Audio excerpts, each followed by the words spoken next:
Okay. I'm gonna hope this is working. Let me um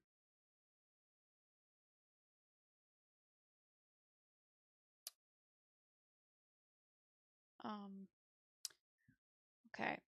Sorry, just getting everything set up. So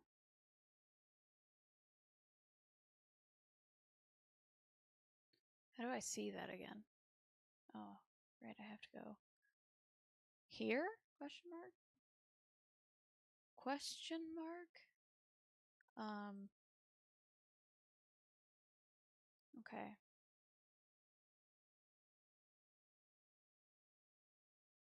So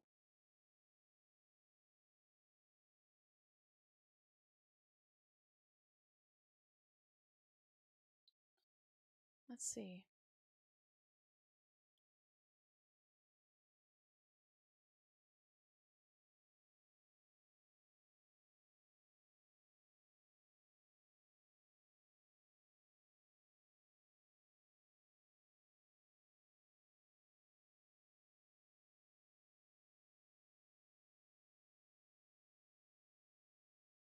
All right. Wait, I think I have everything.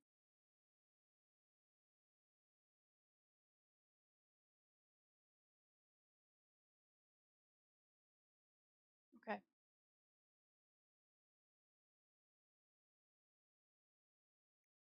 Okay. So, um, let's see. I'm going to. Oh, that's not the right. There we go. Okay, so first things first. I think I'm gonna work on. I'm definitely not going to delete that. That will be separate. In fact, I'll name it so I don't delete it without knowing. It's in all caps. I want to name it in all caps, please. There we go. Okay. Let's see. So perfect. All right. Okay, so I think I'll need the other unseen logo because I think I'm going to remake the unseen logo first. The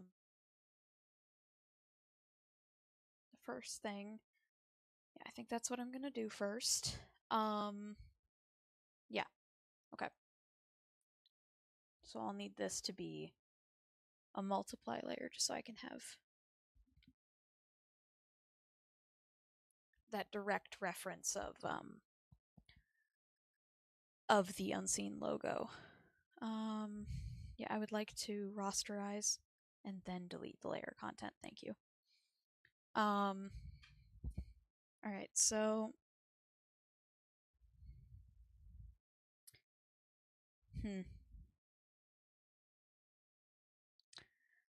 all right. So I haven't put a crazy amount of thought into this. I mean, I have, but I didn't put enough thought into this version of the logo, and I like how it looks, but I'm just gonna revamp it a little bit. So okay, I'm crazy. That's all right. Let me go to. Where am I? Okay, yeah. Okay. So that is my line art brush. But you know what? It could work. It definitely could work. Oh, definitely could work. Let's see, I'm going to. I also need to check.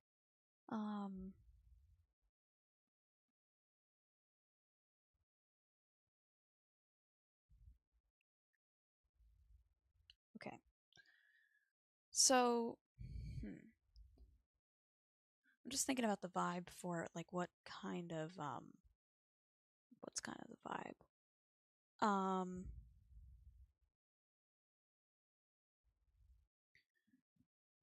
See,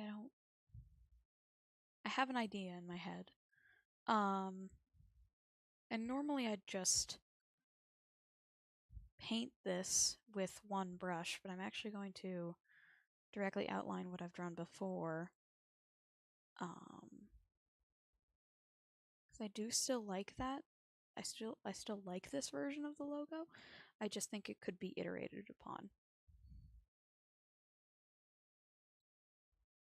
So, let's see. So I'm gonna need. Let's see. Let's get this here. Once it loads, I'll let it load though. That's fine. Okay, or it's just not gonna load. That's okay.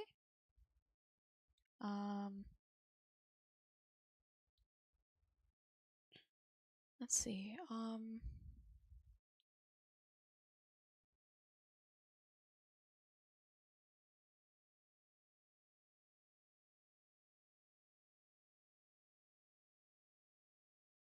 Let's see. So,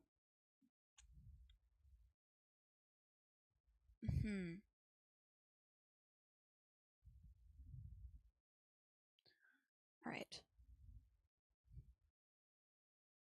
So I think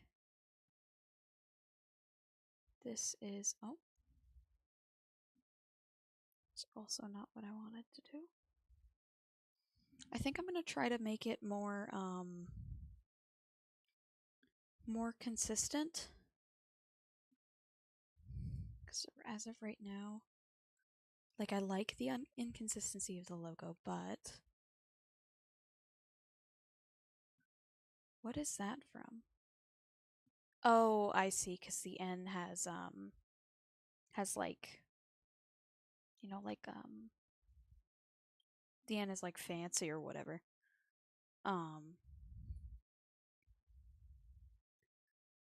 Okay, so there's that. There's this and this.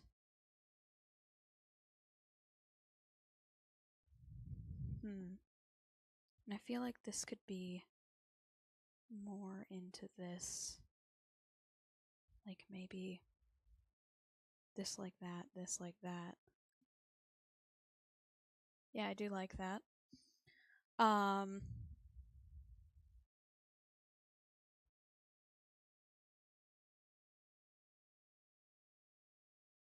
see, I don't know if I like that for the round part of the E, at least at the bottom.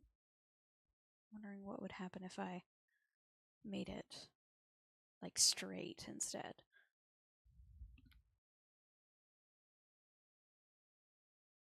Okay. So, oh, that's not what I meant to do.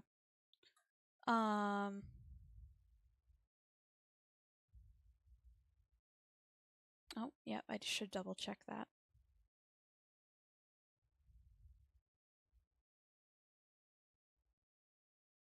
There we go. Okay. So, and see this E is bleeding into the next E. I do like that, but I feel like it could benefit from a more jagged approach, from a more angular approach. So I'm just going to give it a bit more of an angular look in some places. Let's see. And this is just the sketch. I can line it afterwards if I don't like the sketch. But if I do like the sketch, then I'll just clean it up. So,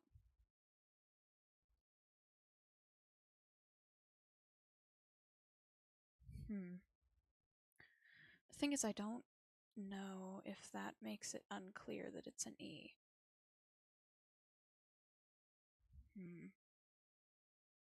Maybe if I make the bottom also... Yeah, I think I like that more.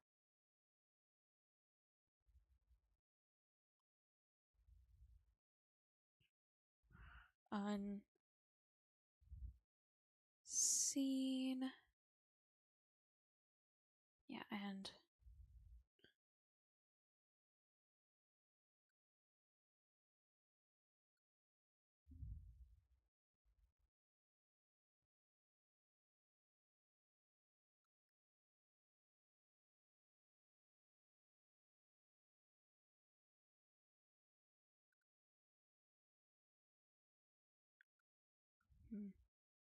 Okay, perfect. I think that's good. Now I just have to figure out how I want this E to end. Oops. Oops. It's definitely not what I meant to do.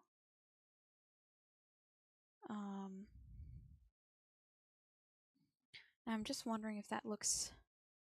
I feel like it doesn't look like an E yet. But I'm sure I could make it work.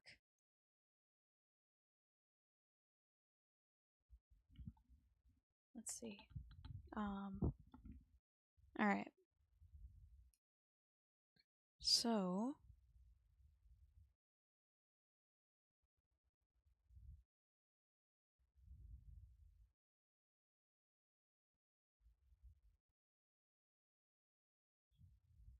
Let's see.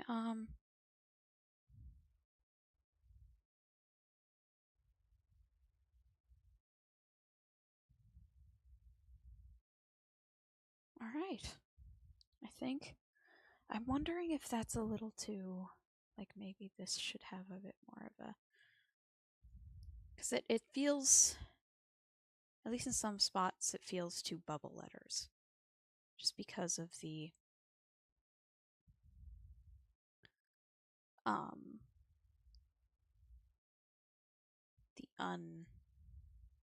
the unfriendly nature showcased in the series by a few characters, so I think I'm gonna make it look more unfriendly.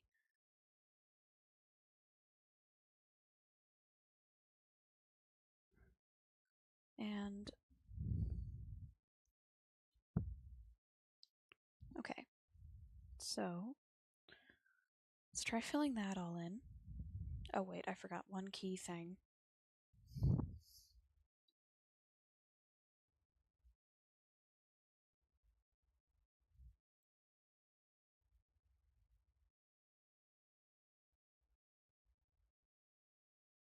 And I'm also going to shorten this part, just because that, I think, makes it clearer that it's a U. Okay, perfect. Now I can start just filling it in, and if I'm not happy with how it fills in, then this can just be the sketch layer. That's not what I meant to do. First, I want to actually edit this a little bit.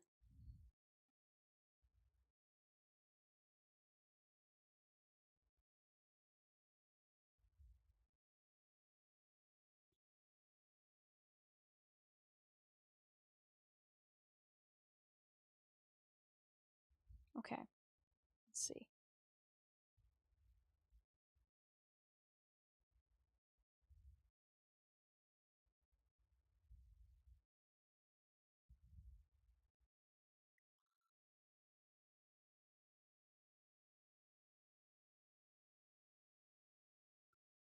Okay, there we go.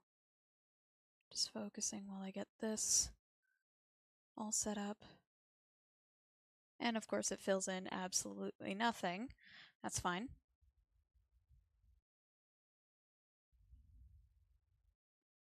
We'll start by just filling in some areas. How about?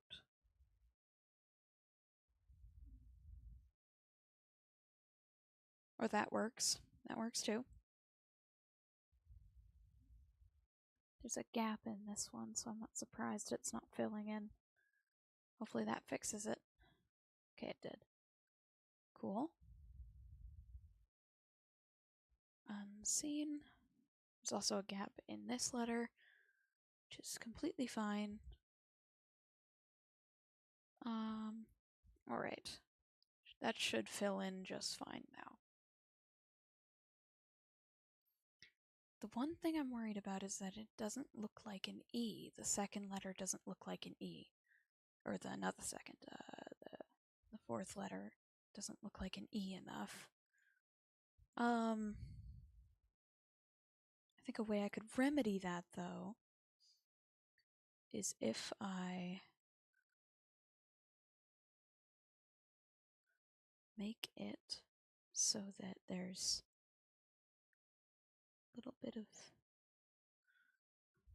a little bit of differentiation from these two E's.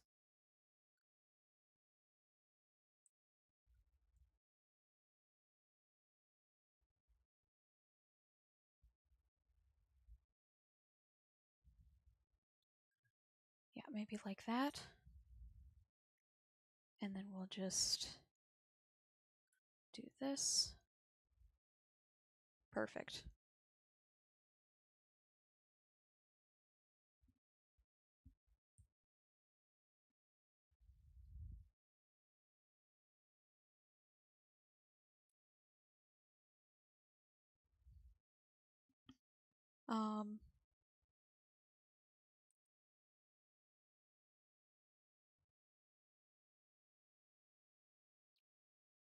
Okay. Now I'm just gonna level that out.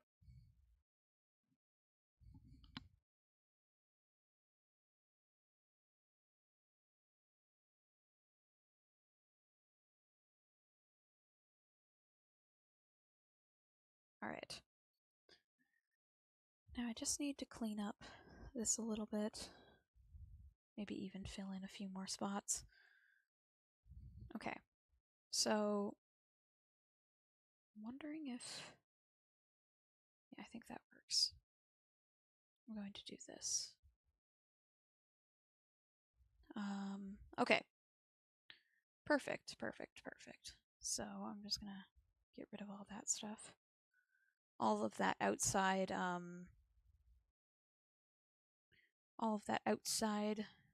what I want, because that is most certainly not what I need.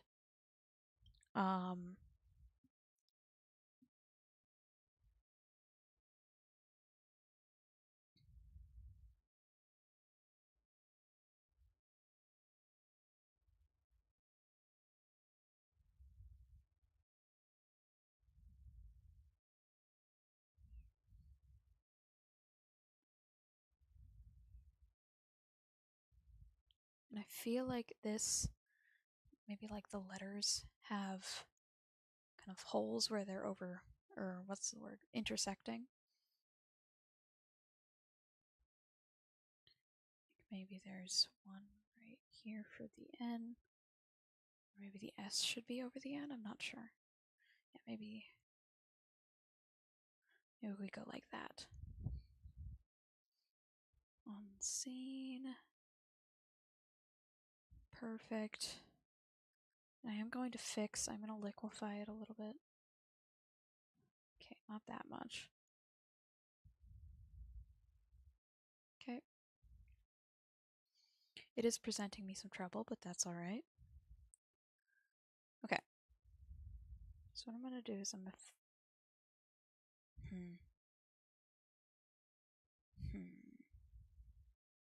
Yeah. Do that. Flip it like that. I'm going to get rid of it like this. Perfect. Okay, perfect.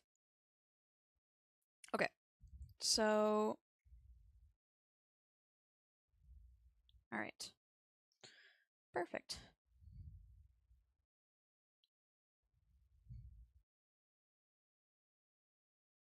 And then I'll just redo it so it gets a bit more specific. And that one has kind of a weird, like... Okay, yeah, perfect. Perfect. Okay.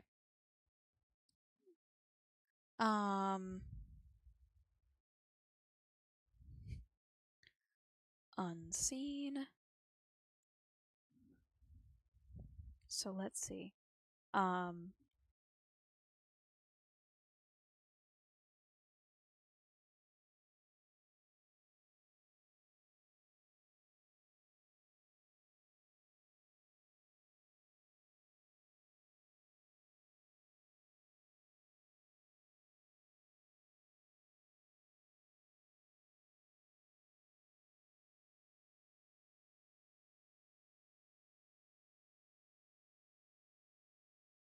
Alright, so the basis for the logo is there. I just don't fully know what to do with the... Excuse that, that's, if you can hear that, that's the water cooler.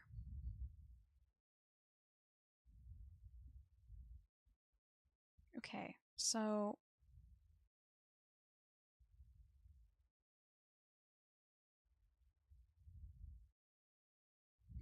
I need something larger. I need the strength lower.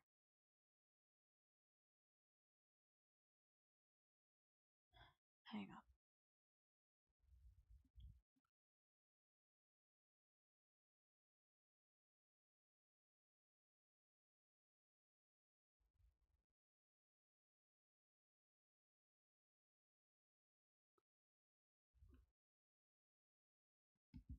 And then I think the S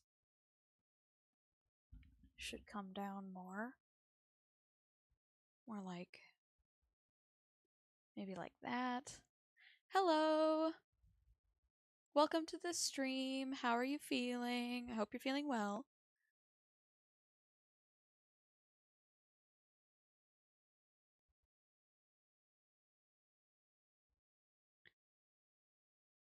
What are you doing right now? Oh, I am, currently I am working on, the logo for the animated series I am working on. So I'm just kind of making the logo, like I'm reiterating on the logo, making it look how I want it to. Yeah, I think that's good. Perfect.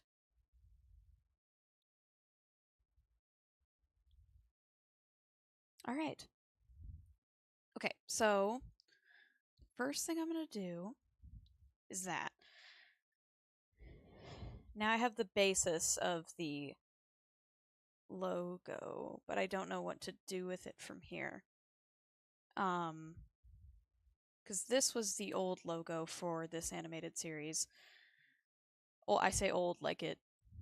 Oh, thank you. That's really nice. Thank you. Wow, it looks really nice so far. Thank you. I'm really happy you like it. Let's see. So, yeah, okay.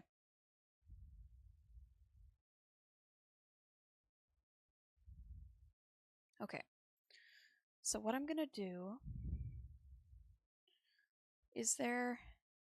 No, there isn't. Okay. That's alright. What I'm gonna do is I'm gonna fill it with pure white, just so I can get the, I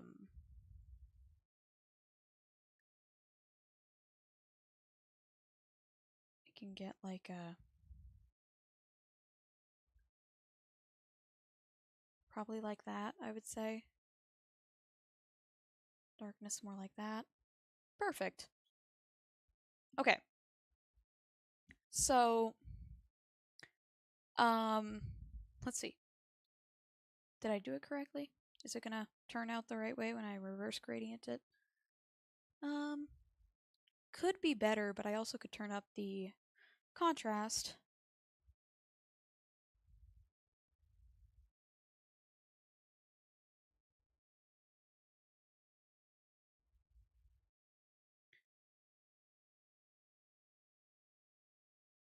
Okay, so... And I'm going to mess around with that a little bit. There, I think that's good. Okay, and now I think I'm going to make it so that there is a, oh, that's not what I meant to do. I forgot how small this brush was. Let's see. I just need it to be on the darker regions, so maybe I will, yeah, I'll make it a lighten layer.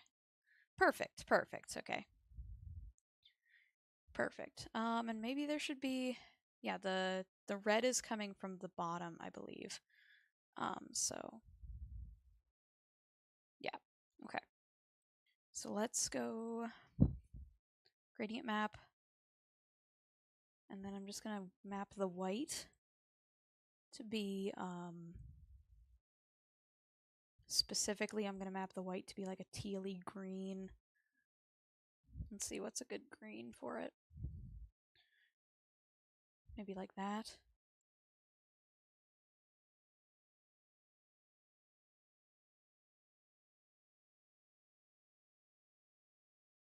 Okay, perfect. Perfect, that's exactly what. It's not... Maybe I could... Let's see, tonal correction, gradient map. Show me a green for the... Yeah, perfect, exactly. Just like that. Just something subtle. Something not super... visible, I guess, would be the way to word it. The way to word it, oh my goodness. If I can speak. So let's see. I'm just going to do that. I'm also going to copy and paste this logo so that I can so that I can radial blur it, and then maybe that'll give me the effect I want. Okay, radial blur. Okay, it isn't. Unseen. Here, maybe I radial blurred it the wrong way. Of course I did. So, yep, okay, perfect. Outward, no, we want inward. Okay, perfect. And then we're just gonna make it a bit stronger. And then we'll just bring it behind. And I'm thinking like a, kind of like a teal. More green though. Perfect. Okay. Oh, hello. Holy, welcome to the stream.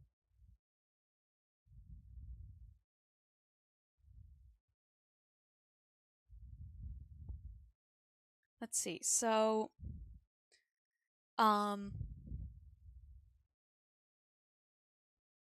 okay. So, welcome to the stream. Oh, is that what I want?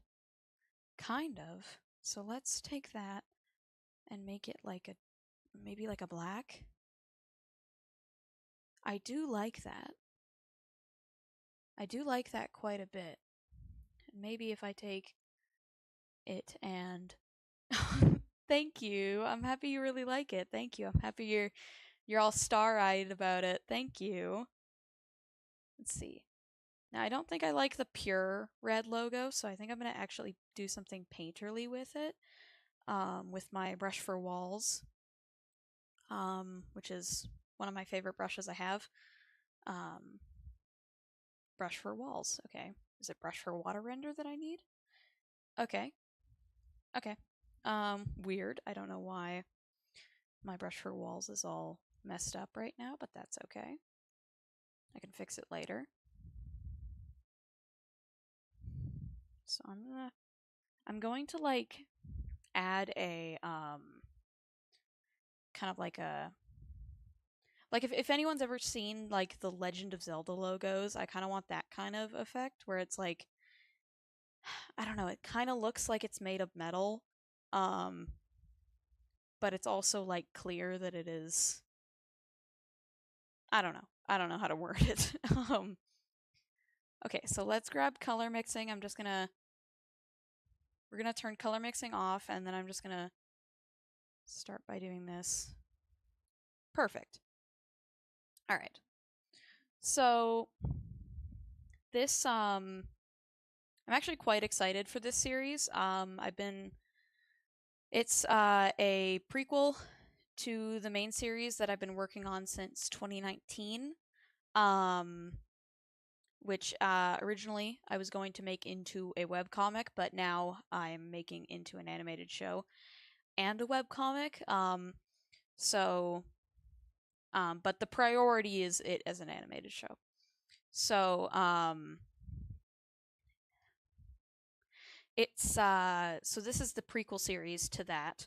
The series that I've been working on, the series that I just mentioned that I've been working on since 2019 is called Moon of Ronos. You can read, there are available episodes of it up on Webtoon right now, but be warned, most of them are old art, and I haven't continued the series in a while, just because I've been reevaluating what I want to do with the series.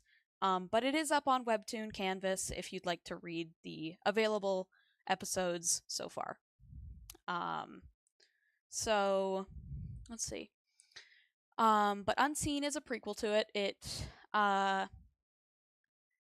It follows a character who is also in Moon of Ronos, but plays a more titular role in Unseen than in Moon of Ronos. And for sake of not spoiling things, I won't say anything else about that character. But yes. So the main character is Rulin of Unseen. The main character of Moon of Ronos is named Satori.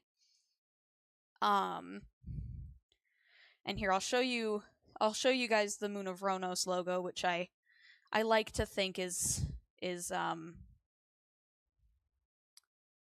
good. All right, let's see it. Where is it? I know it's in here somewhere. Storyboards, a bunch of old character icons that I need to update big time. There it is. So there's the Moon of Ronos logo. I do kind of want something similar, I think. For Unseen. How did I achieve that? I guess I'll find out. So I'm just going to see how I can... Oh, I'm not on the right layer, I see. Oh, that's not... There we go. Okay. So, yeah, so, Unseen is the, as I said, the prequel to this other series I've been working on. It is a...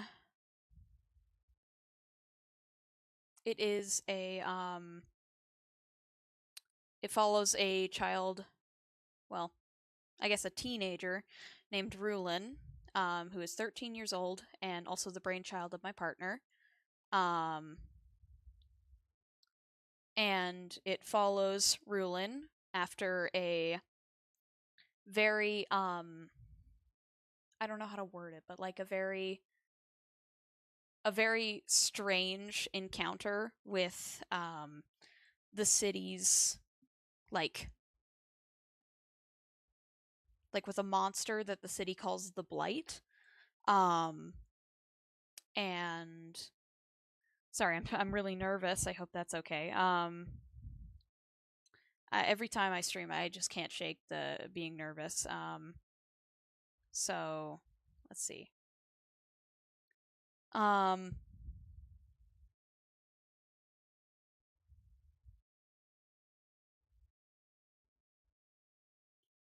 Okay. I remember Moon of Ronos. It's been a while since I've last read it, but I've loved the art. I'm glad you're still working and adding new stuff. I'm really happy that you like it. Thank you. I'm really happy that you like it. I'm sorry about the stream delay. I did not see that, I'm sure, when you sent it. But thank you. I'm really happy you like Moon of Ronos.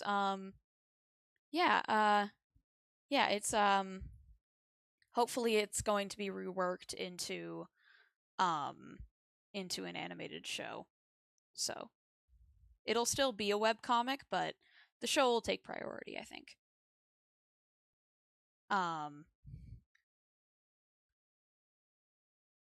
Let's see. Okay. So, I'm going to grab the black and I'm just going to make it so there's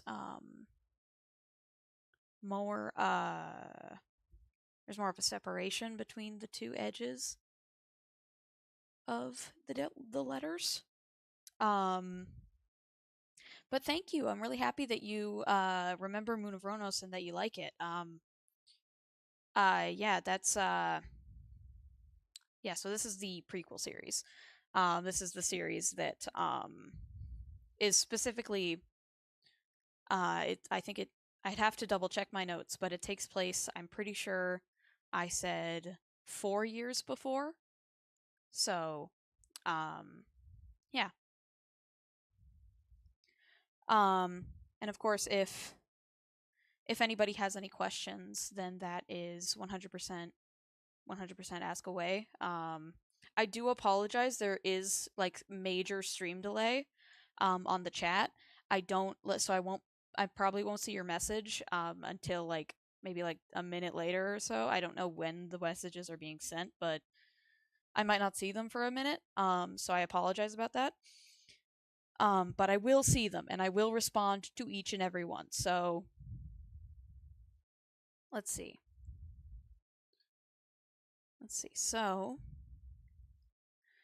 So there's the start of the new logo. I'm just going to call it there for the new logo, and I'm going to work on the art for the cover instead because I need the cover art done. So there's the start of it, but I don't think I want Rulin facing forward. Yeah, no, I don't think so. First I have to get an idea of what I want from the cover. I recently did a study. I haven't finished it yet, but I did a study of the poster for the first season of Arcane. Hi, hello, Vac. I'm happy you're excited for it. Thank you.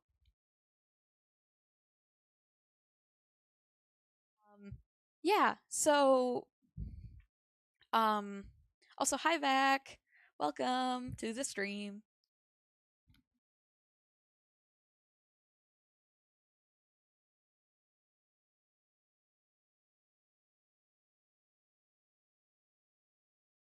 Okay, sorry. I just keep having to pause because I'm coughing a lot, which is probably just because I'm talking. But that's fine. So I'm going to find a. Let's see. Let's see. So here, give me one moment. I'm just quickly checking something.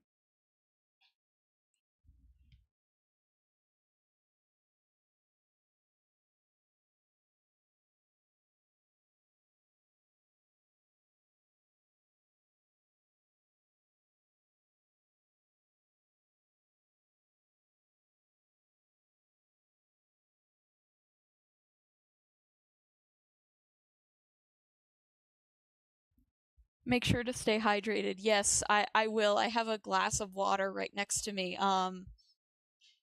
Hopefully that's enough. Hopefully the water I have is enough to stop me from coughing, having a coughing fit. Back Animate said, "How is everyone?" I'm doing good. I hope everyone else is doing okay. I've just been working on making I've just been working on the promotional art for Unseen and some concept art for it. So what is this? Oh yeah, no. That's the. Oh yeah, but I did want to show you guys something. This is the promotional like a redraw of the promotional artwork for the first season of Arcane. Specifically the one where, it's like how do I word it? It's like Vi holding Powder, and like in Powder's hair you can read Jinx. I've been redrawing that with my like I've been doing a study of that with my characters just because just with my partner and I's character, just because I'm practicing painting, so I figure I may as well give it a shot. Um, let's see. So I'm wondering, and this is kind of like the vibe I'm thinking for the like very obviously different, but I am thinking about adding a vibe, having a vibe somewhat similar to this for this like I'm thinking about having a vibe somewhat similar for this for the unseen, specifically with the painted style, even though the show obviously won't be painted, it won't be painterly because that is a lot of work. Aw, thank you guys. Oh, that's so cool. Yeah, I have so hopefully I'm able to make it into something that I can be like hopefully I can make the unseen poster into something that I enjoy. And I'm just wondering about like what kind of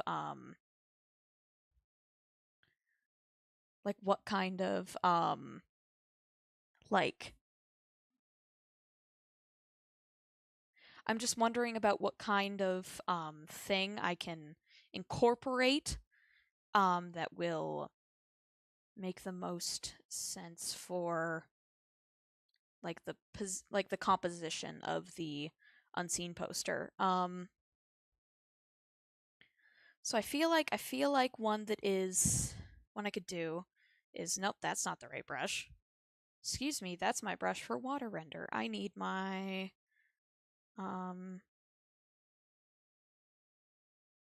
what brush do I use for that? Why am I having a moment here? It's fine. It's all good. I remembered eventually. Um so let's see. Let's see. So maybe I'm thinking like here's what I'm thinking. I'm thinking Rulin in the front. Um and I'm thinking that maybe there's like I'm thinking Rulin standing like dead center, or maybe not dead center.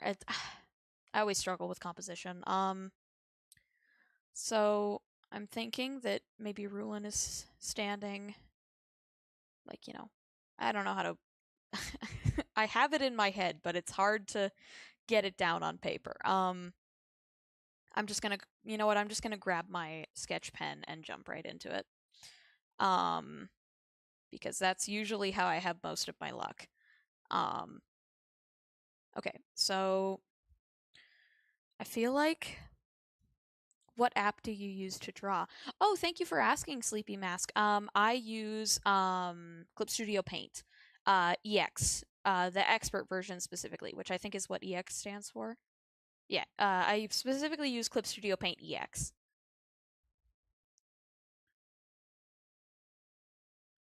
Which is also what I use for my animation. Oh, I didn't mean to delete that. Or maybe I did. Yeah, I did. Okay. Okay, never mind, I did. So let's see. I'm trying to think like what kind of cuz like this is kind of the vibe.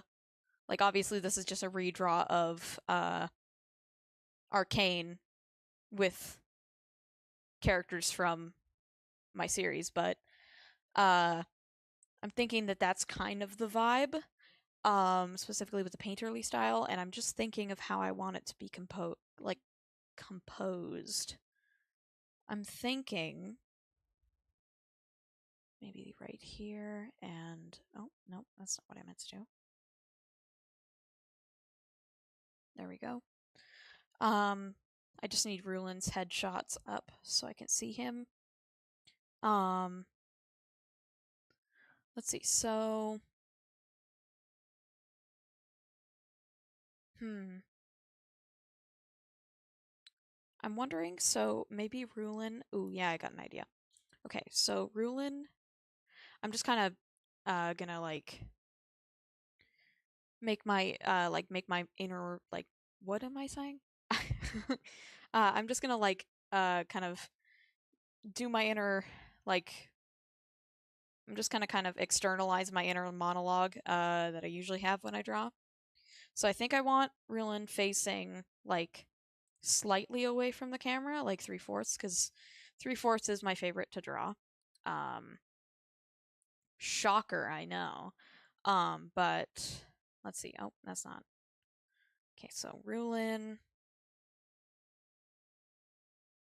And he's got his nose is okay, yeah. So it's more up here that his nose bridge starts, and then I want to say, yeah, okay. He doesn't have a very harsh end to his nose. So I feel like there is, I would love to honestly, if people were interested, I would love to talk about the lore of the series, that the animated series that I'm making. There's a lot of lore, and I definitely have some things I won't be able to give away due to the fact I don't want to give spoilers or anything. But I would still love to talk about the lore if people are interested in hearing it. So let's see. Yeah, there we go. You do it so effortlessly. Aw, thank you. Thank you, Sleepy Mask. I'm happy you think so. Let's see. I feel like specifically with the but yeah, I would really like to talk about the lore of the what? What am I saying? The lore of the series, of the animated series I'm producing, and I think that'd be fun. Oh, hang on.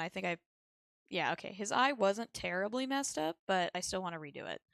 And why is he smiling? He's not supposed to be smiling in this. He's not. He's scared. Smiling is just kind of the default expression I draw characters with. Smiling or a little O face, or a little whoa face, a little where their mouth is like an O. I love drawing characters like that. Art. Art fire. Thank you. I'm happy you think so. Thank you so much. Yeah, so this is this the character I'm drawing right now. I don't know why I gave him lips. He doesn't. Well, he does have lips. I mean, most humans do. But he doesn't have visible lips on his character design other than the bottom lip. And I need to make him look more scared. You should talk about it. I love lore. Okay. Thank you, Sleepy Mask. I definitely okay, so let's see. There's a lot of lore about the animated series I'm currently producing. I'm sure people know, but yeah, it's called Unseen. I'm sure you know though, because it's on the thumbnail of this live stream. But this is but Unseen is a story that takes place in about 4 years before the main story I've been working on since 2019. And it stars, and Unseen stars, the character Rulin, who is the brainchild of my partner. And he is the son, adoptive son of the co-captain of the Riversbeak Battalion, which is Riversbeak is a huge city, and it's got this massive battalion that keeps it safe. And Rulin is, because his father's in the battalion, Rulin is also in the battalion. That's just kind of how it works. But and I'd have to consult my partner on that exact part of the lore. I think we established it together. Yeah, we established that part of the lore together. But right now, as it stands, there is specifically, okay, yeah, his face is more rounded. As of right now, the characters, like the lore in it is, like it's not still being developed, but I did develop most of it with my partner because, obviously, Rulin is their character. So I want Rulin to look more scared, I think, because like the whole idea of Unseen, it's kind of, it's not. I wouldn't call it like, I don't know if I'd call the I don't know if I'd call the like the I don't know if I'd call it I don't know if I'd call it like, what am I saying? Oh god. I don't know if I'd call it horror. Like it's definitely not like a horror series. Um but it is very horror adjacent. Like it has horror themes. It's got themes of horror. It's got like, like it's kind of like the I don't know how to explain it, but it's one of those shows that's not horror in genre, but it definitely is horror in subject matter in some ways. Um at least sometimes in the show. Um so yeah, this is and if anybody has any questions like about the characters, 100% feel free to ask. I would love to talk about them. Um, so I can even put a character list up on screen of all the characters that appear in episode 1. Here, let me do that. So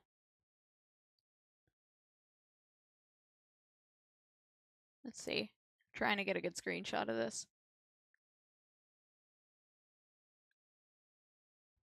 Okay. So I'm just going to quickly go to my streaming software and I'm going to put this up. Okay, so where is, how do I do that again? Oh, I'm so new to using Streamlabs. I usually use OBS. What's your favorite old head snack, Sloan? Oh god. Also hi. Hello. Welcome, Sora. uh my favorite old head snack, oh god. I don't know if I could have any. Old Head? I'd have to look up that brand, but I think because of my celiac, I can't eat them. Yeah, I think because of my celiac, I cannot eat Old Head snacks. But I might be wrong. Maybe I am. It's quite possible. It's very possible. Okay, so I'm just gonna bring this up. Hi, this is very important. Yeah, it is. I'm not sure, honestly. The Old Head snack, I'm not sure. I don't think I can have Old Head snacks. I don't think.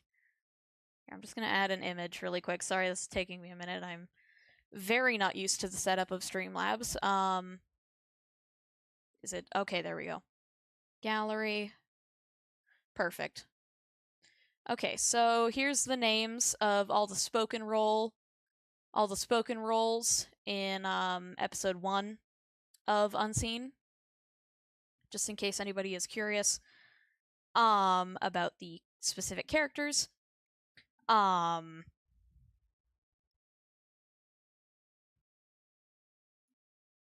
Okay, it's snacks typically made with snacks typically enjoyed by old people.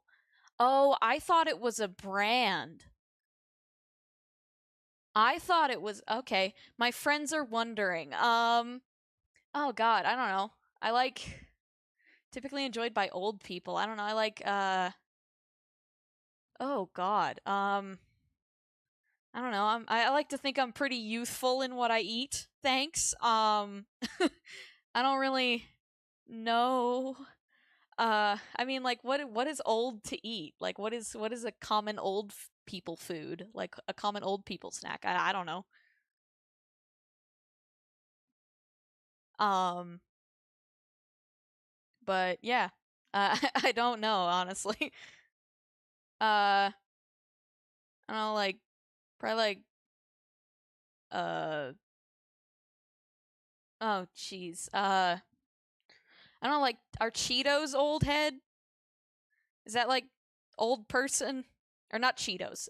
What are they called? The retro Cheetos, Cheesies. Like I really like Cheesies. Not retro, but you know, like they're a different brand. Um, you know what I mean. Um, ooh, you know those caramels with the cream in the middle? I love those. My grandma really likes them too. That's so fair, Vac. That's so fair. That is so fair. Um, yeah, what I'm gonna do. Yes. Those ones are so good. I don't know if it would be considered an old snack though. That's more of a candy. Fair, fair, but it's still like I don't know. I think that's still considered an like an old snack, you know? Like oh god, why is this accidentally made his hair come like 5 feet off of his head? Um hang on, I gotta refer to his okay, yeah. So I'm wondering like what kind of sorry to bother you with the weird question, lol. Love you, bro. Love you too, Sora. Have a good one, bro. No worries with the weird question, my guy.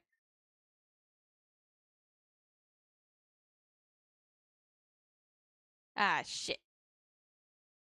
I've just never been asked what kind of old person snack I enjoy. So, um, but yeah. So, I'm wondering like specifically okay, Rillin, I need your face, man. I need your face to work with me here. There we go. Okay. Perfect. Hang on, I got to cough.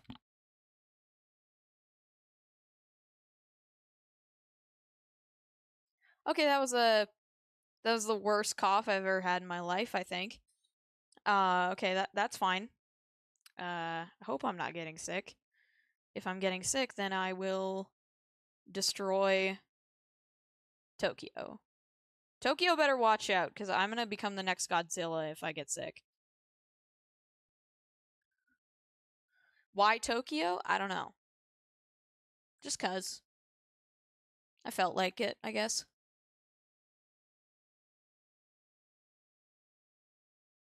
Tokyo is where Godzilla usually destroys, right? I'm not an idiot. I'm not stupid. um I haven't watched a good kaiju movie in a long time. Um mainly because they usually scare me. Um okay, so I'm thinking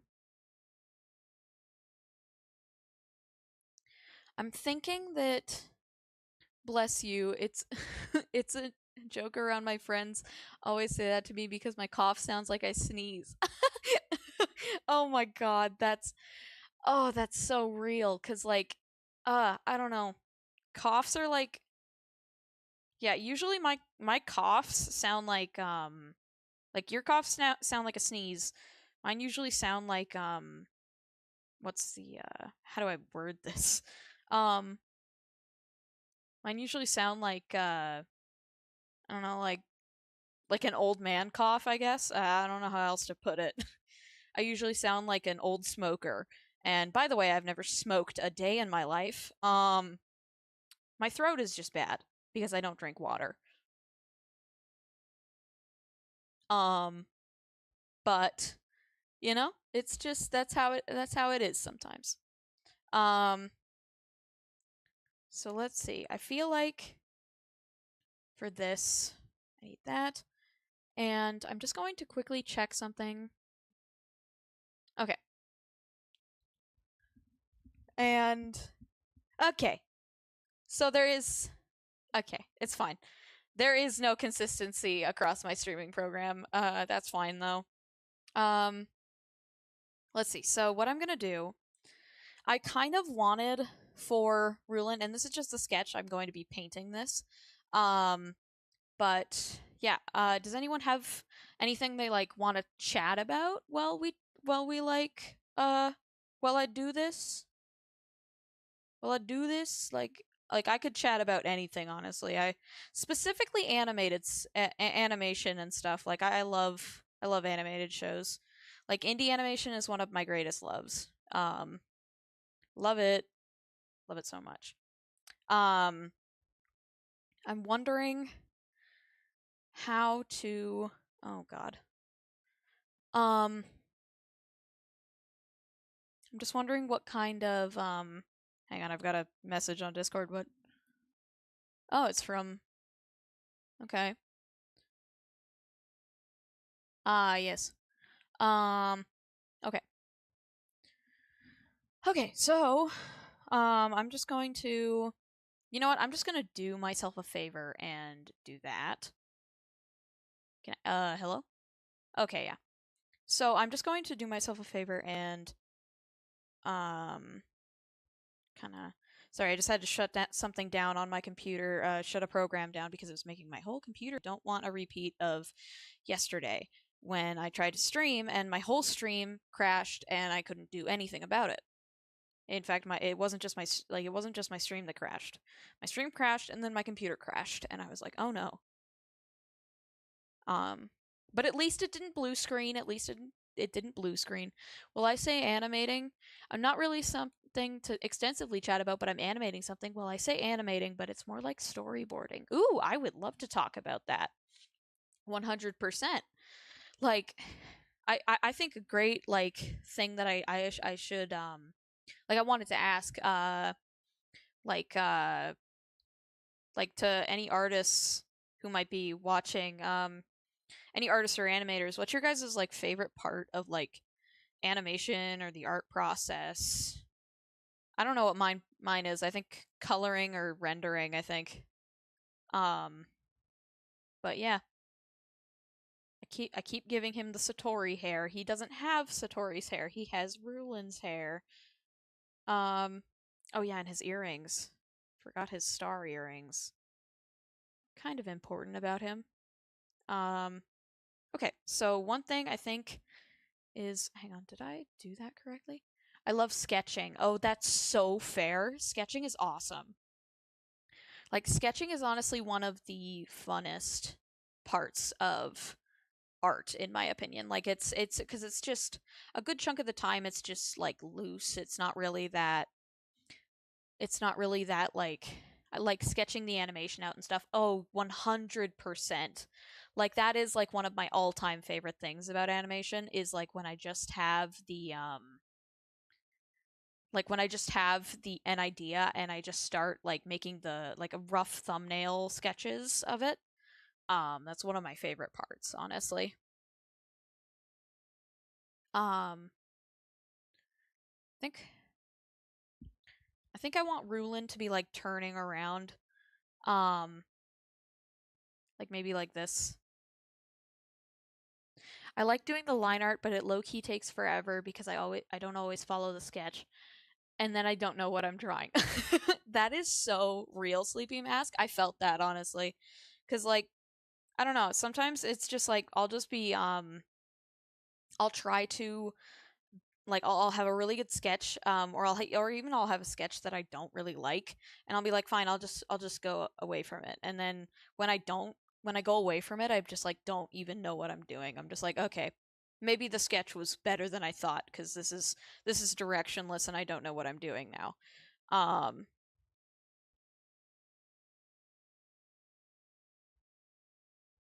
but yeah, I also agree. I think line art's awesome. Um Like I know a lot of people hate line art and I understand why. Like it's definitely a stressful it can be a stressful part of the art process, but honestly, it's also super fun for me. Like I've had fun with line art ever since like I want to say like 2023 I've started having fun with line art.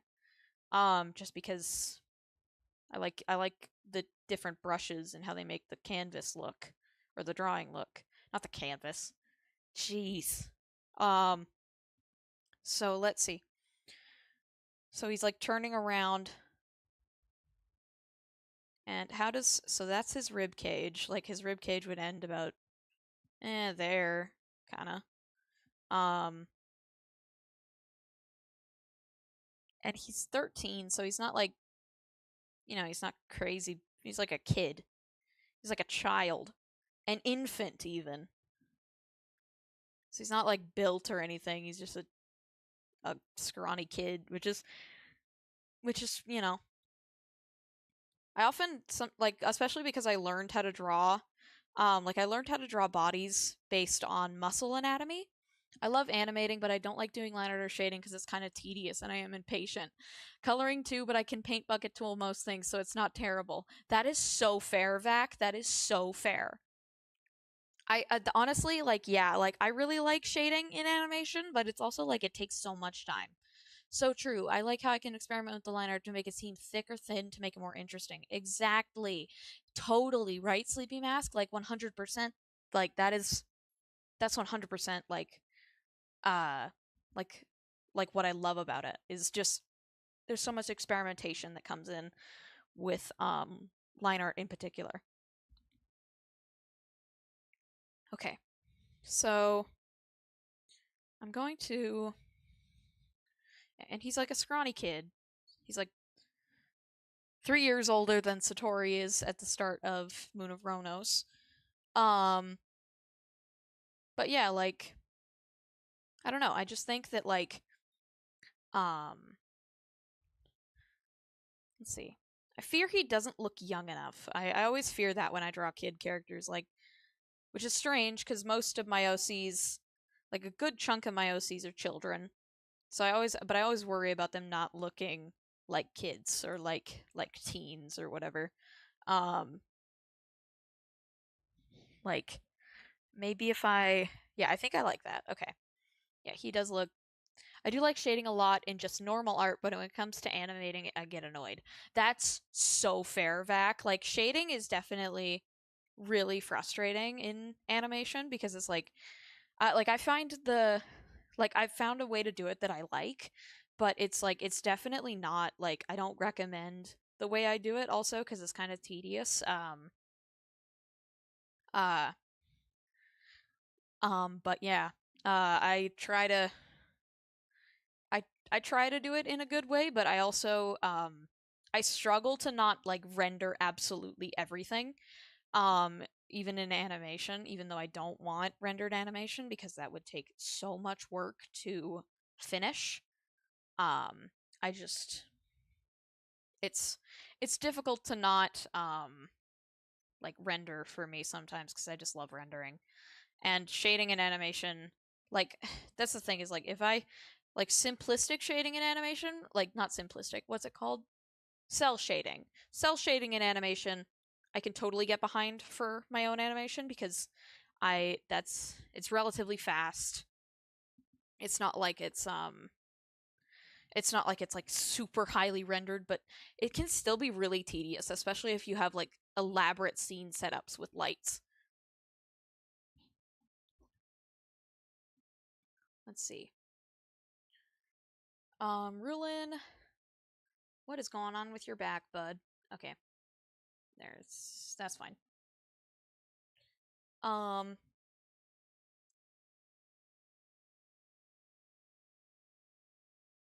so okay, but also, yeah, if anybody wants to ask questions about any of the pilot cast, 100% feel free.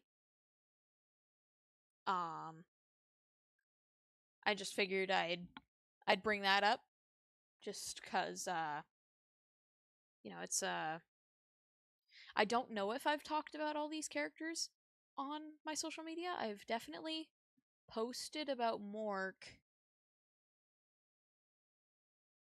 and I'm not, I mean, the Blight, but I don't know if I've talked about him much since I started working on Unseen. Um,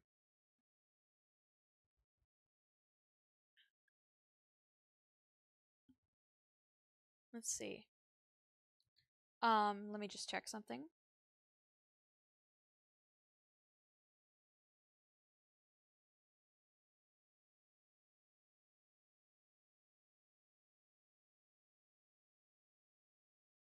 Okay. So, oh wait, hang on. I get mad at even cell shading. Haha, I typically only do cell shading if there's a low amount of frames. That is so fair. Because oh my god, cell shading even cell shading can get tedious, especially in animation. Like I don't know. It can get real tedious.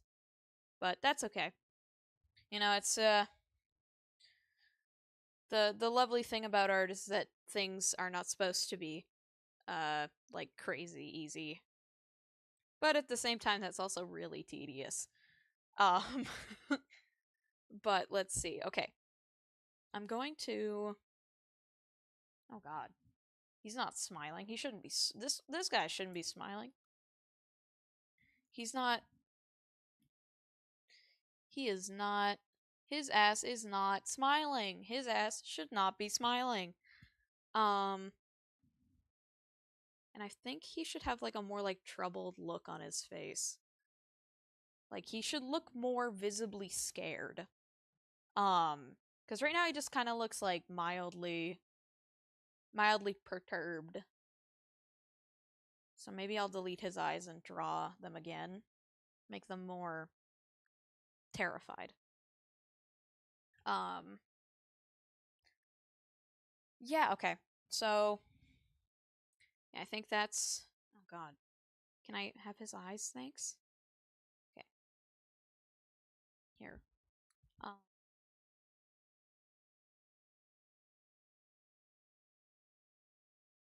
I gotta work on background stuff because if I ever make a show or anything, I'm not doing cell shading and need the characters to pop out from the background. Backgrounds are the bane of my existence.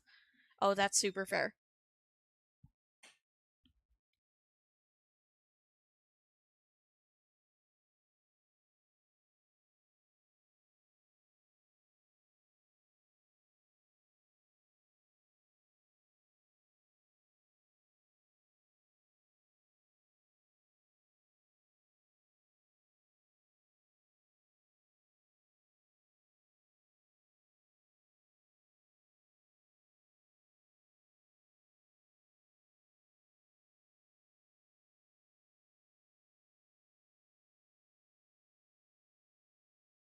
So I'm just wondering, like, also, I don't know if I could be heard that whole time.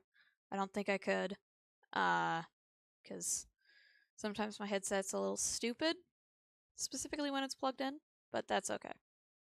Um, let's see. So, um, my backgrounds always feel too 2D. I understand that. Like, sorry, I didn't mute for that cough. Oh my goodness. Um, I totally understand feeling that way. Like the thing about backgrounds is like, especially environment, like specifically like um really like complicated environments is there I was wondering why you go quiet sometimes, lol. Oh yeah, that's just cuz I've been coughing all night. So I usually holy crap. Okay, I'll be right back. I got to get water.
By the way, the thing I am working on currently is, oh yeah, sorry. Hi, I'm back. Oh my goodness, I should have started with that. Sorry. Um okay. Sorry. I probably like jump scared somebody. By the way, the thing I am working on currently is basically practice slash a proof of concept for for a show if I make one. I have multiple series I want to make, so I am making a bunch of character shorts. It's mainly for practice because I got to work on backgrounds, camera work, and overall animation as a whole. Take your time drinking water, lol. Yeah, that was a fight and a half, I gotta tell you. Because I went to the water cooler and then there was no water in it, so I had to restock it. So that's why it took so long. Sorry about that, guys. Um, yeah, so what am I doing now? What is my brain? What is my brain and why is my brain? Both very good questions. Um, okay, so it'll be a lot more interesting to watch this stream once I get to the rendering phase, which I will get to quite soon here. So let's see. We have I just need his clothing.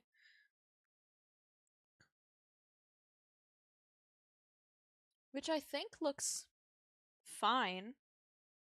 Like, I think he's almost done. And I don't think I want it to be his whole body. I mean, maybe I'll eat my words and go back on that and say I want it to be his full body, but for now, I think I just want it to be his like his can I have 2 114? Yeah, okay. I think I just want it to be like his half body. Yeah, like that. And then like, you know, have the pants a little bit showing. Partially so I don't have to draw his hands, because I suck at rendering hands, if I'm honest. But yeah, so let's look at. So, okay. So now I'm going to start rendering him, because I have an idea for the. I'm thinking there's going to be a sigil, site sigil right here. So I'm hoping that making these character shorts for multiple series, not just one OC story, will also advertise a bit and help me develop some of the relationships between various characters. That is really fair. Like, 100% that is a good way to do it, in my opinion. Like, I think that's a really good way to do it. Let's see. So, you know, we got the site sigil. Oh my goodness. Okay. So, I don't really care about the advertising bit too much. A bunch of people say that when I mention it. No, that's fair. That's fair. Still, it's good to like it's good that you can develop it'll help you like develop your characters.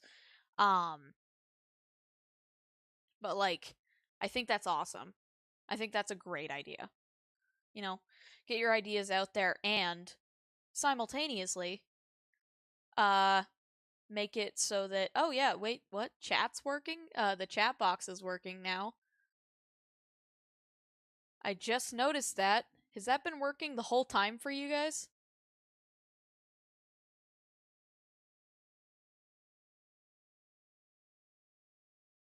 What? Why did it only work some of the time? I'm so confused. Okay, I'm a little confused, but that's fine. I'm a little confused, but ain't nothing for it but to keep going. Okay, so I'm wondering, like, yeah, it has been worked. Oh, that's okay. Interesting. Working. Oh, that's super fair. That's really interesting. I didn't even realize that. That's weird. Okay. Well, I'm not mad about it, but damn. Okay. So, and maybe for the background, I'm thinking like, the only worry is that he's in front of the, like he's dead center.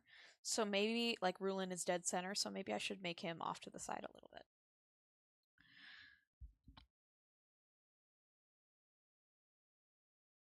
Okay. Okay, so what time is it for you? It's 11:02 p.m. for me. Oh, it's right now it is 12:02 a.m. for me. So it's late, but I'm probably going to be streaming late, so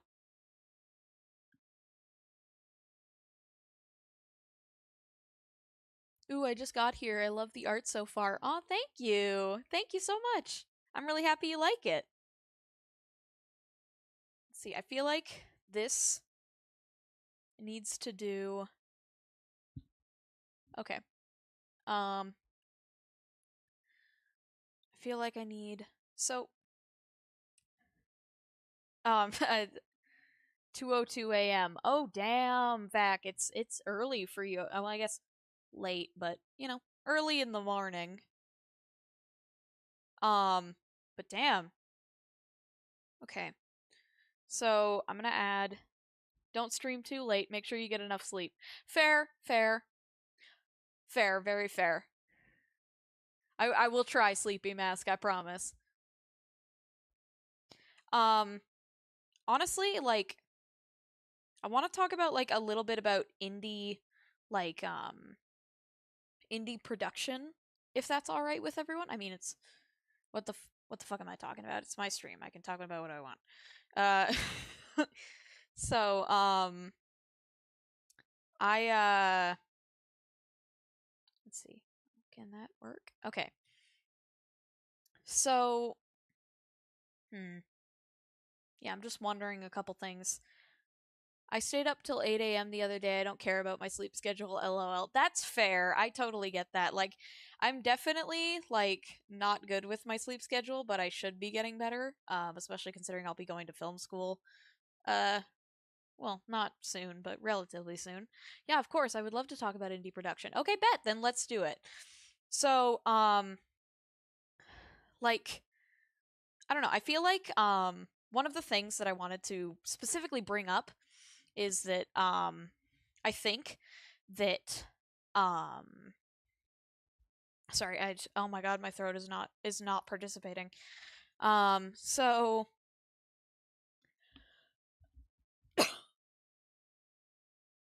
sorry, I just had to cough a bit. Um so what was I saying? Right. So I think that a big issue like I talked about this before on my other stream, but I would like to bring it up again. Um, I think that people expecting like a lot of people expect like studio quality from indie productions, and I think that that's honestly really harmful to indie like circles. Like indie creative circles, especially because like anyone can make things, you know, like it's this in my brain, it's the equivalent of like in my brain it's the equivalent of like people making fun of like younger animators when they're like animating like you know like the MS Paint animators, people making fun of MS Paint animators uh like for like warrior cats and stuff, and it's like, guys, why are we making fun of this? This is sick. Like, I don't understand it. But it's like, I don't know. It is so harmful. I agree cuz it's just, you know, there should be a sense of understanding that hey, it's an indie project, it's being made by one or like one person or a group of people or like a small group of people. It's not going to be the highest quality thing you've ever seen. Um so like it's not going to be studio quality for fucking sure, and that's fine. Like that should be fine. Um yeah, like I don't know. I think that there's um look at the indie look at the original indie Eddsworld, the indie. Oh my god, can I talk? Look at the original indie shows that got really popular. Eddsworld, RWBY, they all started without the intent, not money, exactly. And look at how big they got. Like Eddsworld got huge. RWBY has a giant, like a huge fandom. Like, oh my god, the RWBY fandom is huge. There's probably more I can't think of more. Yeah, there is 100%. There's more. I'm drawing a blank, but there's like, like indie series in general they're indie. You can't expect them to be all studio quality.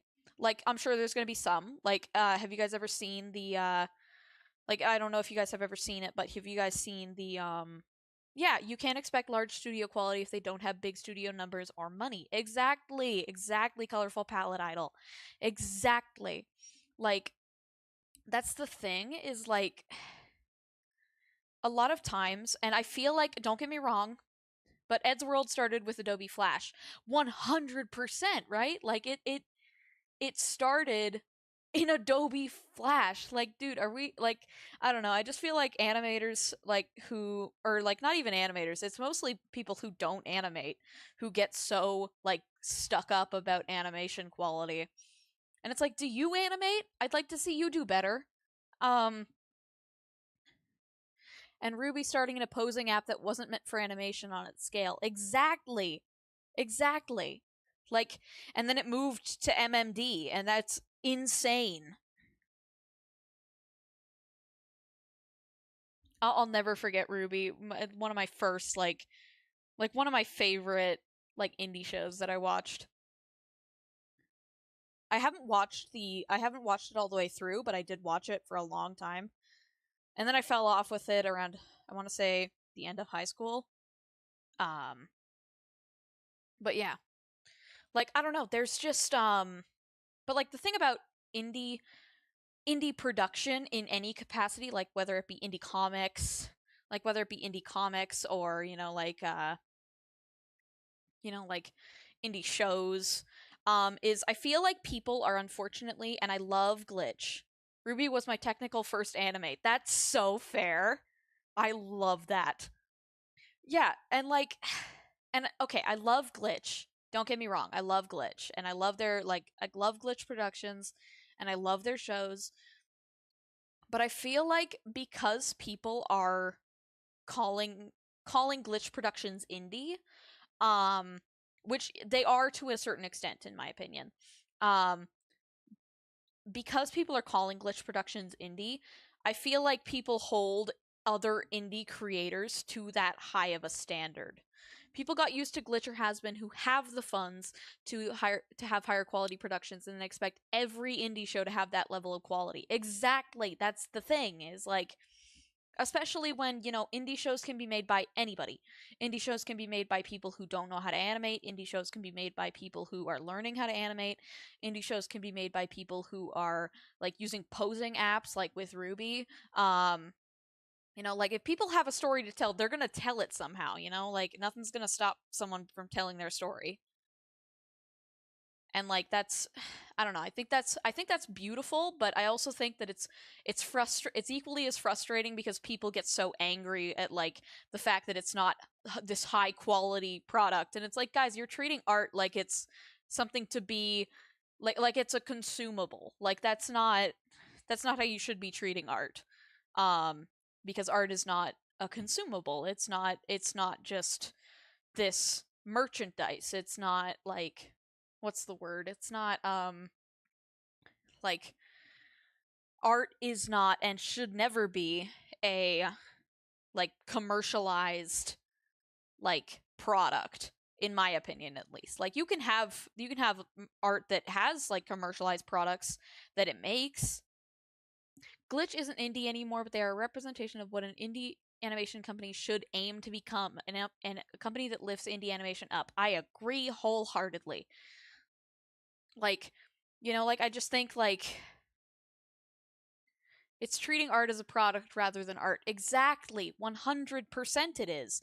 It's treating art as a commercialized product instead of art and instead of somebody's passion project.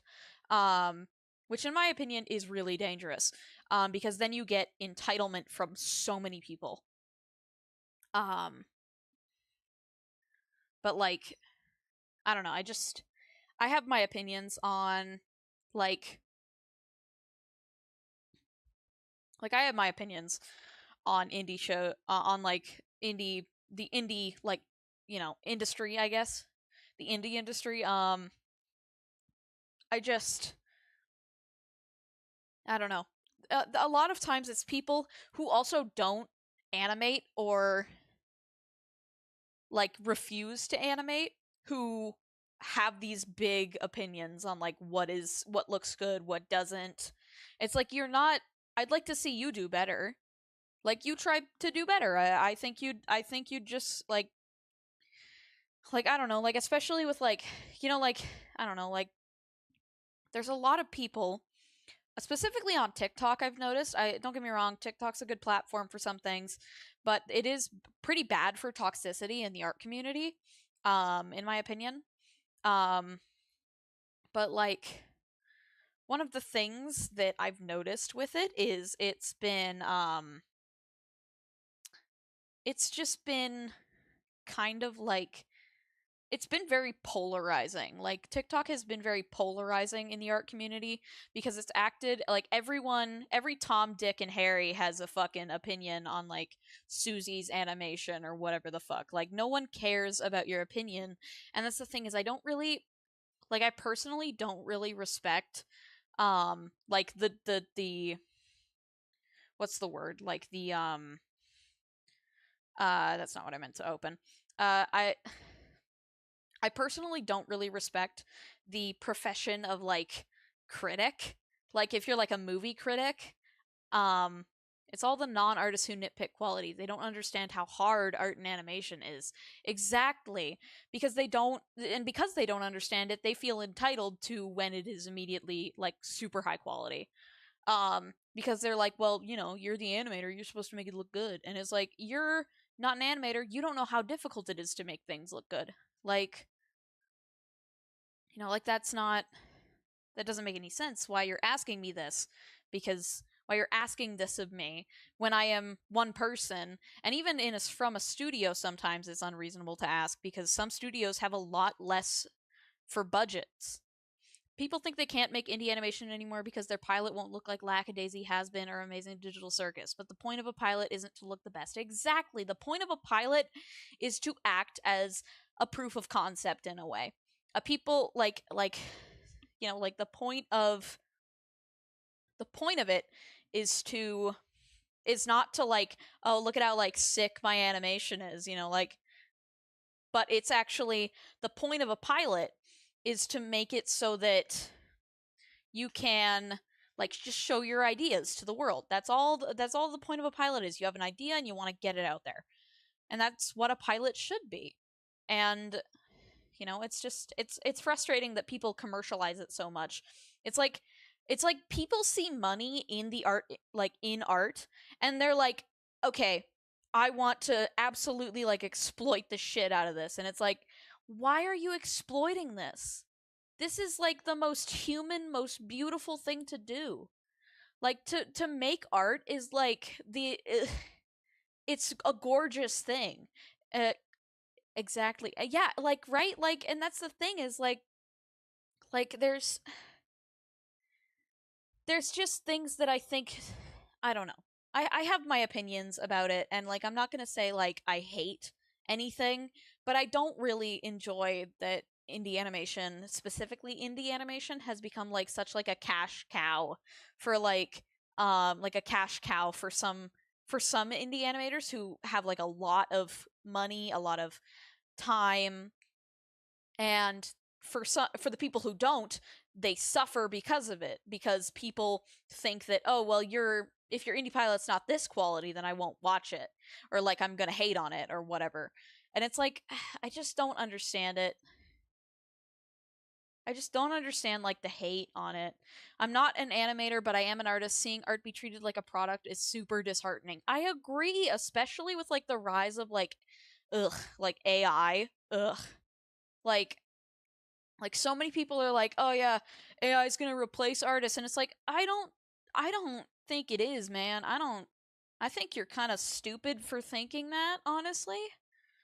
Like, respectfully, kind of stupid if you think that, like, you're kind of like you have kind of no brain if you think that artists are actually going to be replaced by AI.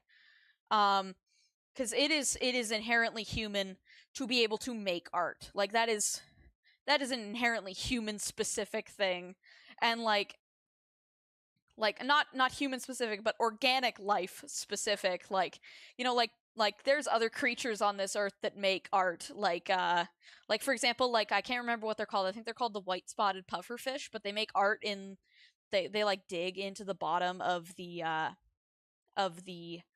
like ocean floor, and they make like these big murals. It's supposed to show the idea behind the show and what it could look like. It doesn't have to be good. In fact, it shouldn't look good. If you blow all your money on the pilot, what will the rest of the show look like? Exactly.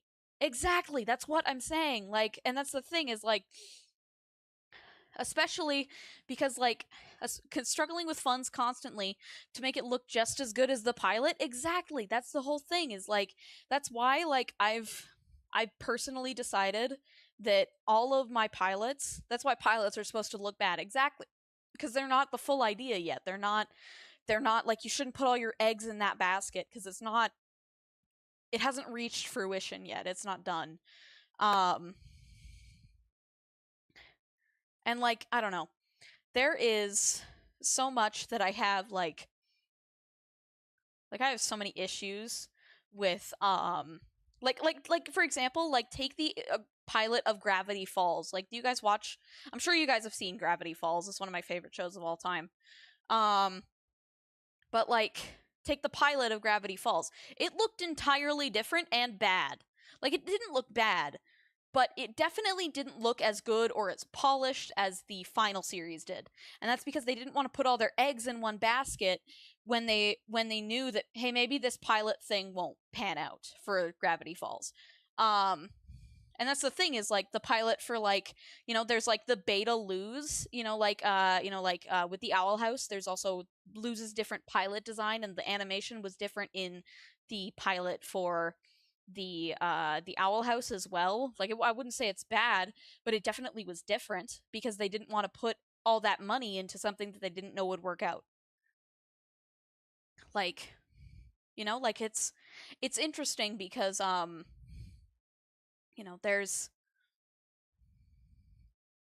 there's just like, I don't know. It's really interesting how many people think that like art is like a should be like a really like commercialized thing, and it has to always be this good, but it also has to be commercialized, and you also have to exploit people for it. And it's just frustrating because it's like, art is to create is to be human, and to be human is to create, and I think that's beautiful. That's kind of my thing with Lackadaisy. I think they blew all their money on their beautiful animation in the pilot. I understand it takes a while for them to animate and make stuff, but I think I last checked they were still struggling with funding. Yeah.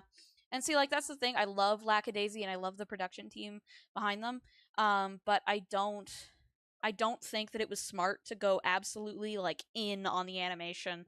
Like, if it was a short film, like if Lackadaisy was just meant to be a short film, 100% go all in on the animation. But the issue is now that they have this wonderful idea, they have this wonderful pilot and this absolutely stunning animation. And it's like, how are they gonna continue this if they don't have the right funding? Like, like, it's just like there are some people who recreate like crazy like $1 million movies on a budget, and it's like, that's impressive, but not a lot of people can do that because sometimes people just don't know how. And I think, yeah, and like, I don't know, I think that like, specifically with like stuff like Lackadaisy, like, and now they have to uphold that animation or else people will be upset. Exactly. It'll be like, like DreamWorks, like the DreamWorks animated series that DreamWorks would put out, where it's like, like Kung Fu Panda had like this kick ass like fucking animation, and then the series version of Kung Fu Panda. Like, I think it's called Kung Fu Panda Awesome Adventures. I don't remember what it's called. But it's like, but it, you know, it has like this really smooth, really strange robotic animation. It doesn't look like at all as good as the animation in the movie, and it's like that makes sense because that the movie is what we're meant to be focusing on. Hello, XVS, welcome. And like that's the thing is like the music is like the music. You talking about Kung Fu Panda? Yes, because I'm exactly, and that's the thing is like, but the thing is about that is it's like, you know, it's okay then because it's like, okay, I can I can understand that a bit more because, you know, it's one's a movie, one's a series. They're expecting to make more money off of the movie. The yeah, because they spread the budget too thin, exactly, and also because they're not expecting like the show is just a cash grab at that point. Like there can definitely be some shows that come from movies that are really good, but most of them are just cash grabs in my opinion. Um, but like I think that oh, Satori, why do you look a little strange? Um, but like I don't know, I personally think that like with I don't know, I just it's strange because if I like I don't know, if I like made the animation in the pilot for Unseen like this, like if I spent money on it to like make this absolutely like drop dead gorgeous animation that I know I couldn't recreate on my own without like the funding, um and I put out that pilot and then with the expectation that I make a series based on it, people would just be disappointed if the animation dropped in quality. Like they'd just be disappointed, they'd be angry, and you know, I think rightfully so. I think rightfully so. You should, you know, the pilot is meant to be like the pilot, at least in indie animation, a good chunk of the time, the pilot is unfortunately become like, oh, this is a preview of the series. And, you know, that's or at least that's how a lot of people treat it. And it's like, so that it's because it's a preview of the series, you have to be like, you know, it has to be exactly the same in the actual in the actual series, regardless of whether or not the pilot was like a one-off episode, like for example Gravity Falls' pilot. Like regardless of whether or not it was a one-off, they they have to like, you know, it's just I don't know. I'm just a little opinionated on it if you can't tell. But it's just good night. I'm going to go to sleep now because it's late. So don't stream too late. Have a good night to you and everyone else on stream right now. Oh, have a good night then, Sleepy Mask. Have a good night. Um yeah, have a good night. Um but yeah, like I don't know, there's just like do the best with what you have, and from there you can keep working on making it better after you gain some more funding. Exactly, and that's the thing is like the only thing I like everything in my wheelhouse, like I'll show you guys the tools I have for Unseen. These are all of the tools I have. I have Blender. Like let's see, I'll like show them. I'll like so I have Blender. I'll list them. Like I have Blender. I have I have Clip Studio EX, which is lucky that I got it during a promotional period and I don't have to pay for it monthly because it's I got it during a one-time purchase. As a one-time purchase. And I there's also like how do I explain it? I have Clip Studio Paint EX, I have Blender, and I have After Effects. And the only reason I have After Effects is because I have an EDU email, or at least an old EDU email. It shouldn't like it's from an old like and also because I can afford to pay the amount that After Effects is. Because you know there was a discount, so I was like, why not? Why not? Let's get it because I'm gonna need it anyways. And that's like the only tools in my wheelhouse. Other than that, like for the music, I'll be using BandLab and Beatbox. I got Clip Studio Pro perpetual license for like $20 in one of those events. It's so nice. Exactly, right? Like it's awesome. And that's the thing is like, I don't know. I think there's just like I don't know. I just there's some things that you shouldn't be making a pilot, specifically a pilot outside of your wheelhouse. Because pilots are not supposed to look the most technically amazing and the most the most groundbreaking, because they're pilots. You don't know if they're going to go anywhere, especially in industry. Like one of the things that we're told, like I was in a concept art class a little while ago, and one of the things the professor told us was that be prepared for your work to be never used, for 90% of your work to not be used, because that's just how being a concept artist works. 90% of the art you make will not be used.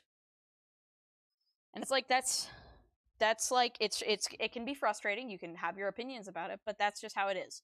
And that's I feel like that kind of mirrors the way of making like pilots, because like if you're making a pilot, not all your pilot ideas are going to go forward.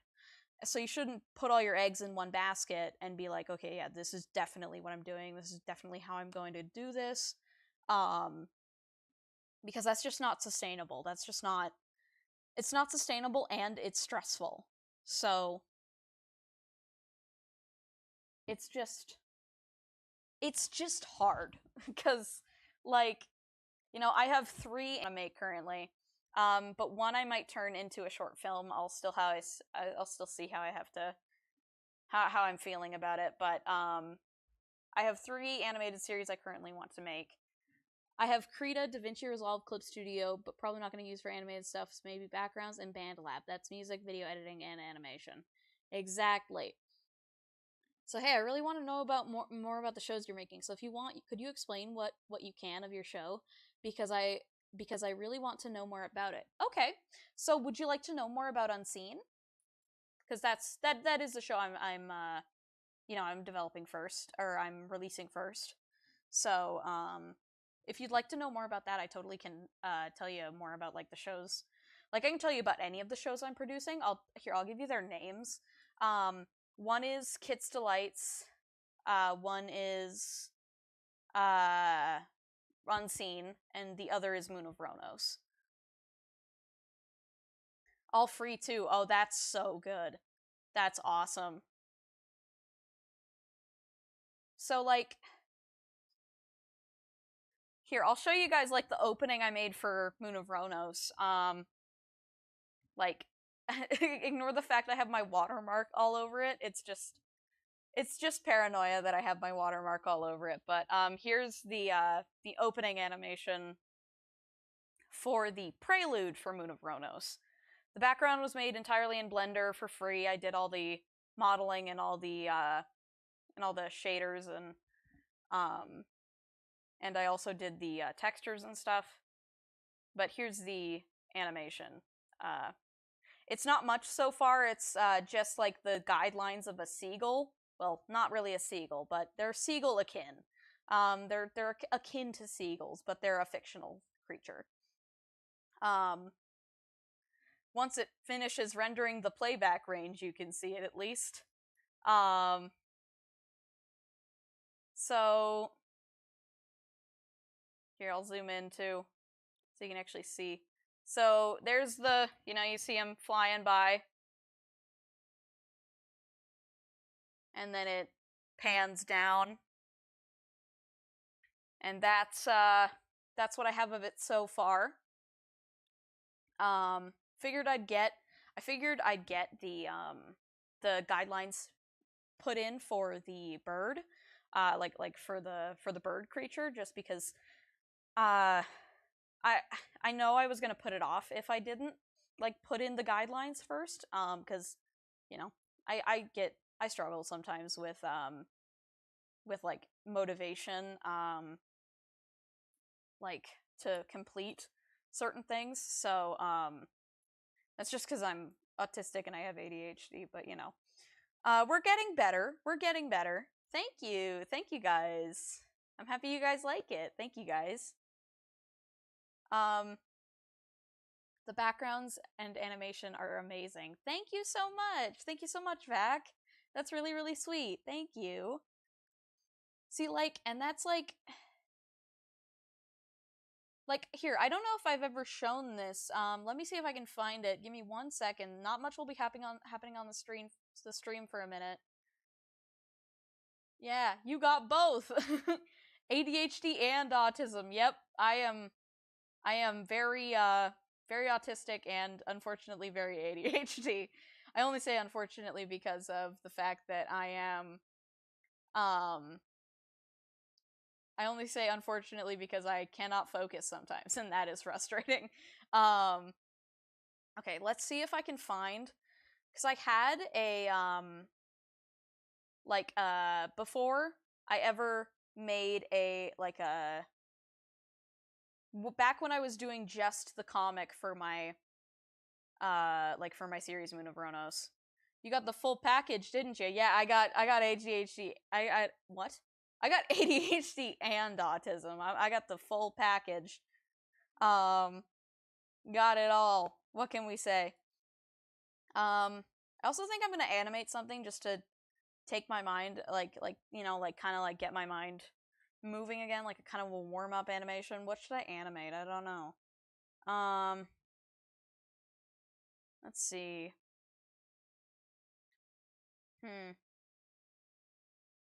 I feel okay. You know what? I'm gonna animate. Let's open. That's definitely not it. I don't know where it is.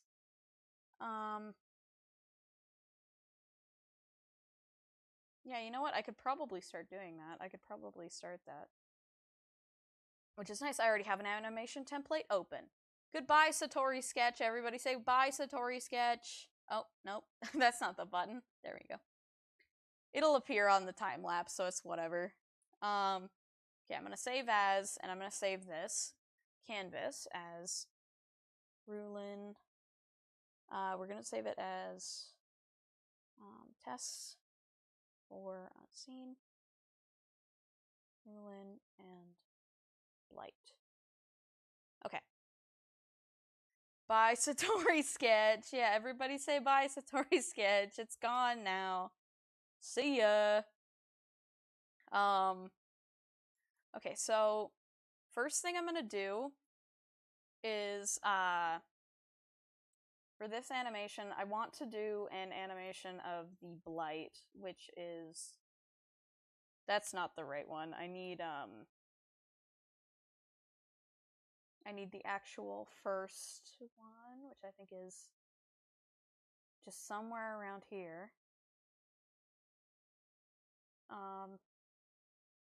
Oh god, not my dumbass forgetting when L comes up in the alphabet. Okay, we're good. We found it. We're chill. Okay. So there's the blight. Whoa, those are really cool. Thank you. Thank you. I'm happy you like them. Yeah, so this is the blight. I was debating changing his name to the Blind, but he's not actually blind. Like, his title is Blind Eye, but that has lore behind it, and he's not like he doesn't have good vision, but he certainly isn't like completely blind. But he is definitely visually impaired. Partially because he's a corpse. But I did want to animate something with the blight. So let's do that. I'm just going to start sketching a basic idea for the animation in. I just want to animate him turning around, you know, something simple.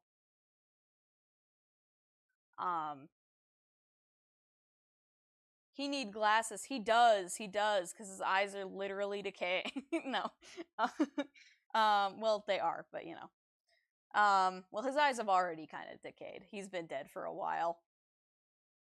This kid's been dead for a long time. Unfortunately.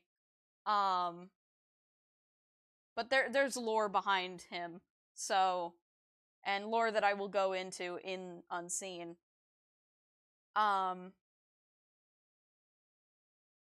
It's also hard for me to not use his like the name because the blight gets oh my god, I can't speak. Okay. The blight gets a name. He's given a name by Rulin, but before Rulin gives him a name, he doesn't have one. So he's just kind of existing as the blight. And the only reason he's called the blight is because he committed treason against the city. So he's like a blight on the city. But they couldn't kill him. He's already dead. So, that sucks. It doesn't. I love this man. I'm glad he's not dead. Well, he is, but it's the thought that counts. When you're an undead child. Ooh, lore dump. Yeah. I hope that's okay. I just had the and you know what's funny about the blight is he actually little fun fact for you about the blight. He was originally a character that only appeared in one scene in the old comic version of Moon of Ronos, and he was never to come up again. And his name was the Dog back then. And his design was very, very different. He was, and then from there I just became obsessed with him, and I'm like, no, he needs to be like a main character. I need him. I need a main character out of this man. I love him so much.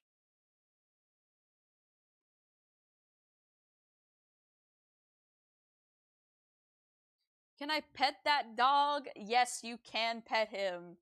He needs a hug. I'm gonna be honest, he needs a hug.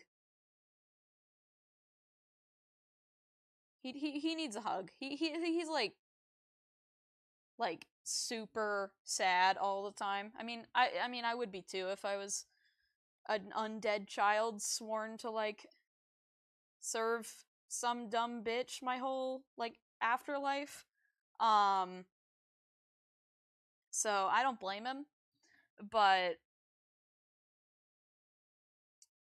honestly, pop off Blight. But yeah, if anybody has any questions about the Blight, let me know. I'd give my man a hug, bro. Yeah, he needs one. Little guy needs one. He's just a son. He's my son, and I love him.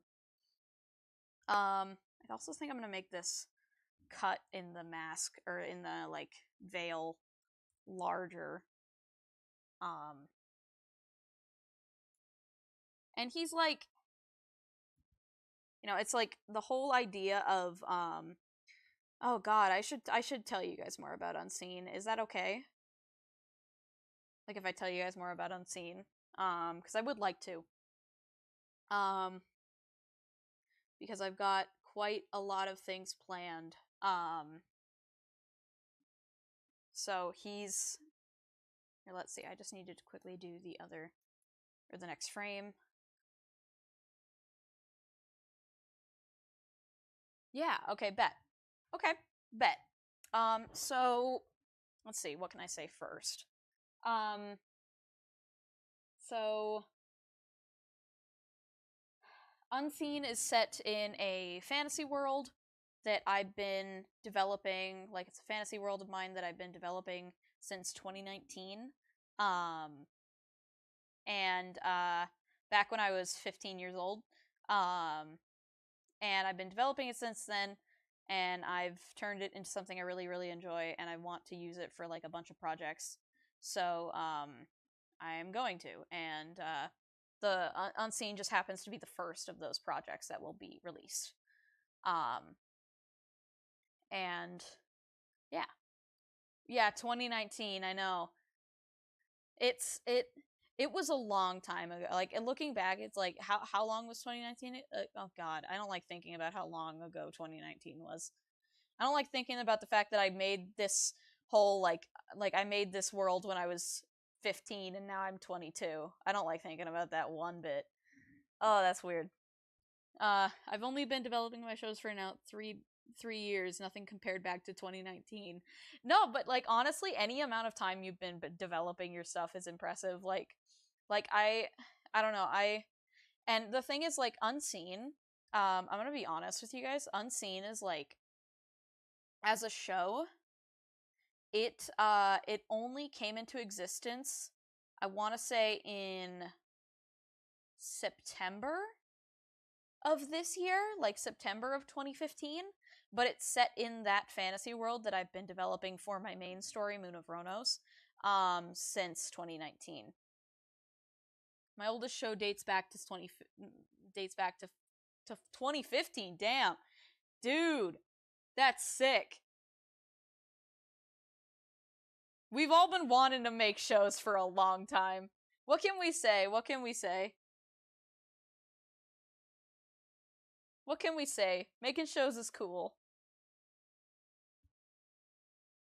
Um, but yeah, yeah, and you know what's crazy is like, I was in 3rd grade. Aw, that's so sweet though. That's really sweet. Yeah, I would have been 11 back in 2015. Um, yeah, we all wanted to make shows for a long time. Yeah, exactly, right? Like, you know, and now we're finally like, you know, and now we get to do it. And now we get to like, and that's the nice thing about, you know, like I don't like being an adult, but I do like that I do enjoy that that I get to make what I want to make now.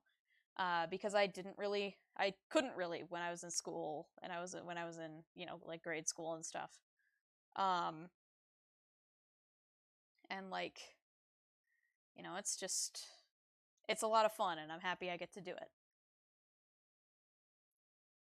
And let's see. So this is the, yeah, okay. So, and now he's going to be facing the front. Heck yeah, exactly, right? And that's like the thing is like, I don't know. I'm very passionate about these shows, and I do, unfortunately, like, I have been second guessing myself as of late, because I feel like, because the two of the shows share a common location. Yeah, people be like, you gotta focus on your doctor PhD. Yeah, exactly, right? Like, that's the thing is like, when I was back in like elementary school, I was gonna be Legend of Zelda fan fiction. I have since made it not Legend of Zelda fan fiction and its own world now. That's so fair. Like, oh, dude, I don't know. It was like, oh, dude, like, I don't know. There's like, hang on, where? Okay, so like, and now I don't know how I'm gonna animate the like, I'm not totally sure yet how I'm gonna animate his veil, but we'll find out. We'll find out. And that's the thing about it being an animator. Whenever you find a like a hurdle, you just gotta jump it. You just gotta find a way to jump it. Mine were inspirations from many of my favorite shows like Murder Drones, Undertale, TADC, Ninjago, all of that. That's so fair. Yeah, that's super fair. You know, honestly, the place that the main character of my main story started was actually does anybody remember RPG Maker? I'm sure they're still making games that are RPG Maker, but Undertale is a game, not a show. Sorry, no, totally. Like I get it. Um, but like, does anybody remember RPG Maker? I specifically had RPG Maker on the 3DS, and I started making like a story in it that I originally wanted to be a game. And then I made sprites, and from there it just snowballed into what it is now, which is an animated show. Um, but originally the concept for Moon of Ronos was going to be a game. Um, Yeah, the 3DS is crazy. And like it was actually a gift for my birthday that I got like my I think it was my 14th birthday back in 2018 that I got that. But Moon of Ronos like fully became a series, like it became into existence in 2019. Um and like yeah, and I've been like developing the world for it for a long time, and I don't know, I'm very happy that I don't really feel like um I'm very happy that with animation now, I don't feel like this giant like cuz I used to when I was little feel like this like when I was smaller, I used to feel like this big obligation to like, oh, if I don't make, especially because of like, like the YouTube like cringe compilations that were like that happened like that were uploaded a lot um back in like 2017ish, 2017, 2018, 2016. I hated those things. I hated those things. But I watched them religiously. One of my characters was made in biology class for classwork. From there, it became my most complicated story with a planned main series, prequel movie, and prequel series. That's so real, Vac. I felt that. Like, that's so real. I fucking like talk about unexpected, right? Like, right? And that's like the thing is like, I don't know. There's just um like there's just here, hang on. I realize that I'm doing part of this wrong. Or I'm drawing part of it wrong, I mean. I don't want to draw with the yellow of the canvas because then I can't see anything. Thank you very much. So like, like it's like I don't know. There's like a lot of things that most of the most jaw-dropping moments that I have envisioned for my show have been in the dead of night when I can't sleep, when I'm bored in school, or just in the car with my thoughts. I'm a big daydreamer. Safe to say, I'm a big daydreamer. Safe to say it's not the first show I'm making, even though I would want it to be. That's too much for a first show. That's fair. That's very fair. That's why I'm doing Unseen, because it's a mini series first. I don't really feel because Moon of Ronos at least would have like 9 seasons. Um, so I'm not doing that first because like I'll definitely get it going soon, but for now I'll wait because it's a lot. Um, you gotta weigh which show would probably be easier to produce. Exactly, right? And that's the thing. Is like as much as I want to make Moon of Ronos first, I should make something easier, like quicker to produce first, just for practice, really test my skills with animating long form and, just which sucks because sometimes you want to get the best the one you think is best out first, but you may not have all the equipment necessary. Exactly, right? That's why you know, like uh like Moon of Ronos is unfortunately um gonna be at least 9 seasons, like a 9 like web series seasons. Um I had planned it like to be at least 12, but I'm making it so the episodes are gonna be like 30 minutes each, so that I can actually focus on making like it short. I would write in chemistry class the next year a literal 23 chapter book for the series of good in Google Docs for the series for the guy who came from biology class. That's awesome. 23 chapters of war and that's just the main series. That's so real.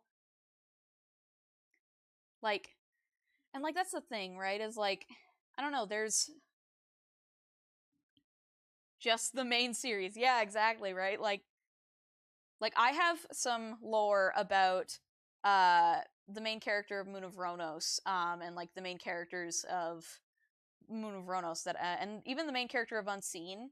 Um, they have some really cool lore. I think, in my opinion, they've got some cool lore. I can't even sit down to write the first few lines of dialogue of characters. That's so fair. I've got a whole like I've got like an archive on my computer of all my old writing for my like different series and all like my old concept work. Like it's like a giant like Google, like not a Google, but it's like a giant like whiteboard that I can like zoom in on, and there's like a bunch of like different like concept art and stuff. I have to show it to people sometime because it's like crazy. Um, but it's super fun. I really like it. Um, but it like dates back years, this thing. Um, but like, you know, I don't know. Let's see. So that would be like, it'd be like right there. So like this kind of. Let's see. I need to speed that up because I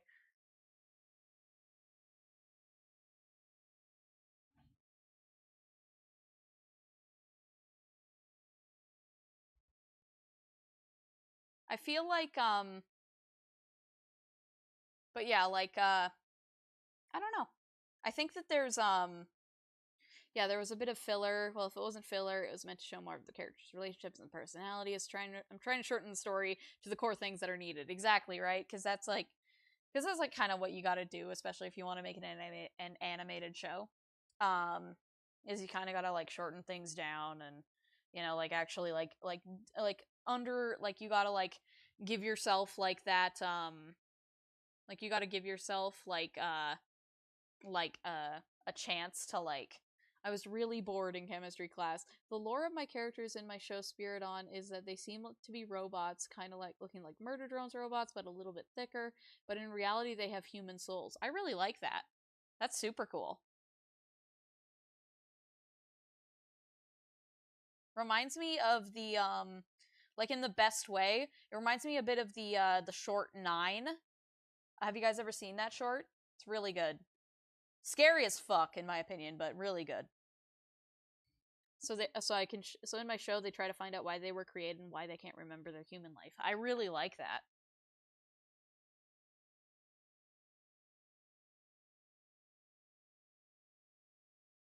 And like and like that's I don't know. There's just like some really cool stuff. Um hang on. What? Oh, I see. I did mess that up. Um but like I don't know. I just like here, 1 second. Let me quickly start adding. So are these all the main frames? I think so. No, I need one more. Um, Actually, yeah, that'll work as the last one because I'll just cut it off quickly. And these can probably be closer together. Like not that close, but like closer. Uh, so in my show there, I wasn't intending it to be a scary show though, but I don't know if I should add some scary moments just for the suspense of things. I totally get that. Like, like it's definitely like it's like hard to like toe the line on like, okay, do I want this to be kind of I'm bored when I'm in biology class. No, that's so fair. The first show I think that I will make follows the premise of what if a singular person really ruled the world? It'd be a dystopian series. Yeah, I really like that. Um, yeah, like that sounds sick as fuck. Let's see. Oh, yep, I forgot that that's the highest point, or is this no, no, no. This should be lower, and so should this one then, actually. I could make that work. Just replace it a little bit.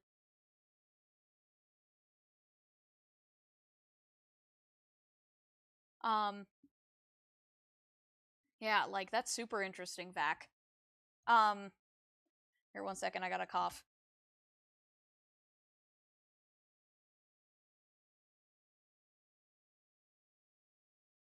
Sorry about that. Okay, so because you always hear villains be like, I'm gonna rule the world, but never go through with it because the protagonist stops them. True, fair. Yeah, exactly, right? Like, that's a trope that you never really see fully come to fruition. Or at least not in a lot of media that I can think of.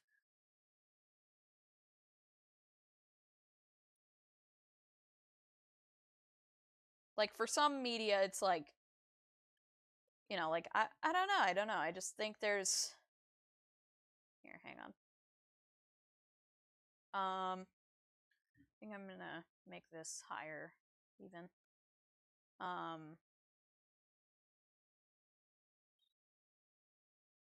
Did I? Oh, yeah, that's my new frame. So what if the protagonist was friends with the antag in the past and could have ended things before they ruled the world, but was too scared? Interesting, I like that. I like that a lot.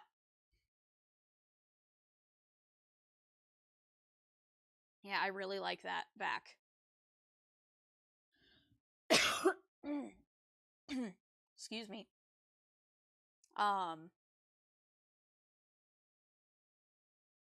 Yeah, I like that backstory. It's super cool.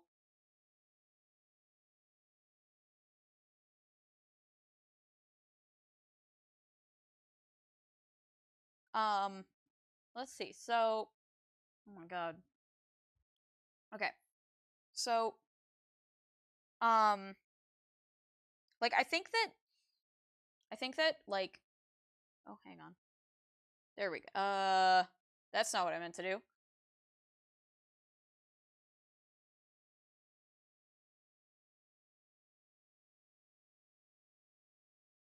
So now they we're former friends with the antag. They know the antagonist's weakness, so the antagonist wants to just join them or destroy them.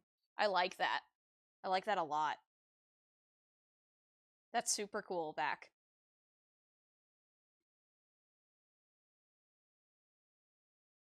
And like, yeah, I don't know. I think that like, what am I saying? I don't know. I just want to talk about more indie stuff. There's a little betrayal mixed in there and stuff. Totally, right? Like that's sick as fuck.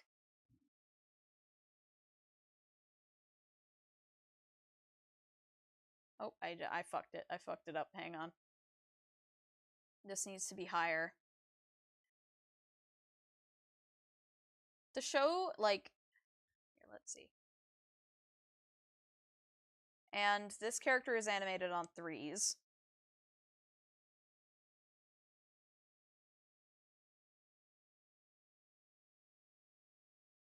Like, let's see how that looks. Yeah, we need a little bit more of an in-between. What do you guys think makes a story interesting? Because I need some feedback from other people's perspectives. I mean, I really think you can make any story, like any type of story you can make interesting if you really want to. But like personally for me what makes a story interesting is the characters. Like the characters and how they interact with the world they live in. Exactly, Vac. Like characters and world building is a big chunk. 100%.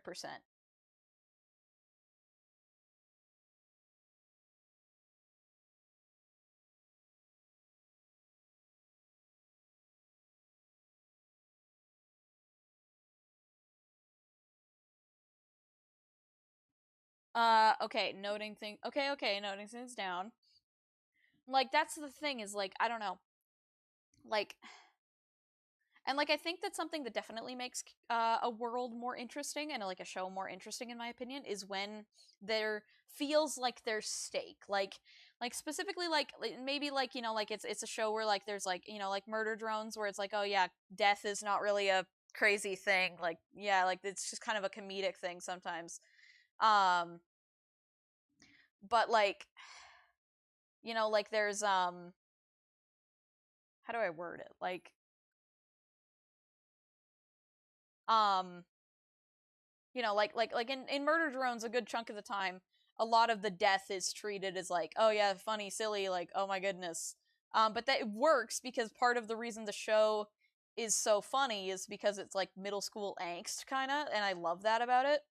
That's not a bad thing, by the way. I fucking love that shit. Um, but like it still feels like there's stake because of how like the tonal there's like a tonal shift from like, you know, like it starts off as serious, or it starts off as silly and it kind of grows more serious. Exactly. Yeah, when you feel scared that something could happen, like a realization of the futility. Exactly. And that's the thing is like, like, like the futility of the situation. Exactly. And that's the thing is like, like it's like with murder drones in particular, like one of my favorite things about murder drones is how it starts really comedic and then it ends really like still comedic, but it like gets serious around the climax. Like it gets like, like it gets kind of like, shit's gone, shit's fucked.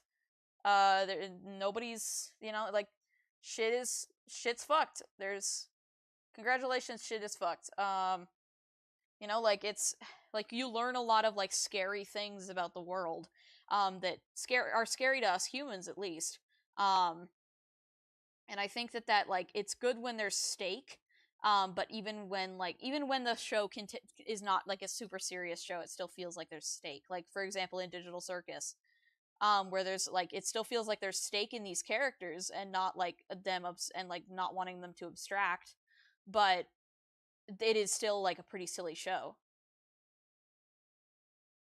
Like that's what I love about some shows is like the tonal shift is so good. Like I love tonal shifts that like when like a series like shifts from like, oh yeah, we're all having fun and it's all silly to like, what the fuck is going on? This is hell on earth, like there was like there's something that I'm thinking of that had that like trope where it's like the first person dies and then everybody's like, "Oh my god." And then it shifts to be like this really, oh yeah, Mulan. Mulan because Mulan is a movie that starts as a musical but does not end as a musical because they find that village, that like raided village, and Mulan finds that like a bunch of people have been killed and she finds like the stuffed like doll of the girl who got murdered, and of like the little girl who got murdered, and then there's no more songs in the movie because it tonally shifts from being a musical to being something way more serious, because it's like, oh, war is serious, we can't sing our way out of this one, pal. Like I actually really like that about that movie, that it like tonally shifts. Yeah, in my show Void Heart, the tone shifts dramatically. Like normally it looks like a cool perfect futuristic world, but once you get into the show, it starts to shift into a darker tone. Exactly, right? Like I never noticed that. Yeah, like, and that's the thing is like I never noticed that. That's very fair. Like it's a hard thing to notice, but I've noticed it, and it's, like it was pointed out to me. So when it starts to shift into a darker tone, the world started to look more messed up and dark. And that's one thing that I'm really big into is like visual storytelling. Like I have like I have a bunch of animation notes on how I want to animate specific characters, or like how I want to portray certain tones in my shows. Um, Specifically, one of the biggest things is I want to make it so that like with this character, the Blight, um, he's drawn with more edges, like he's drawn sharper around characters that he doesn't like, and then he's drawn softer and more round around characters that he feels safe around. So during the day there's when there's sun, but at night it's all perfect and white, but at night it looks like a messy cyberpunk dystopian city. I really like that. That's really cool.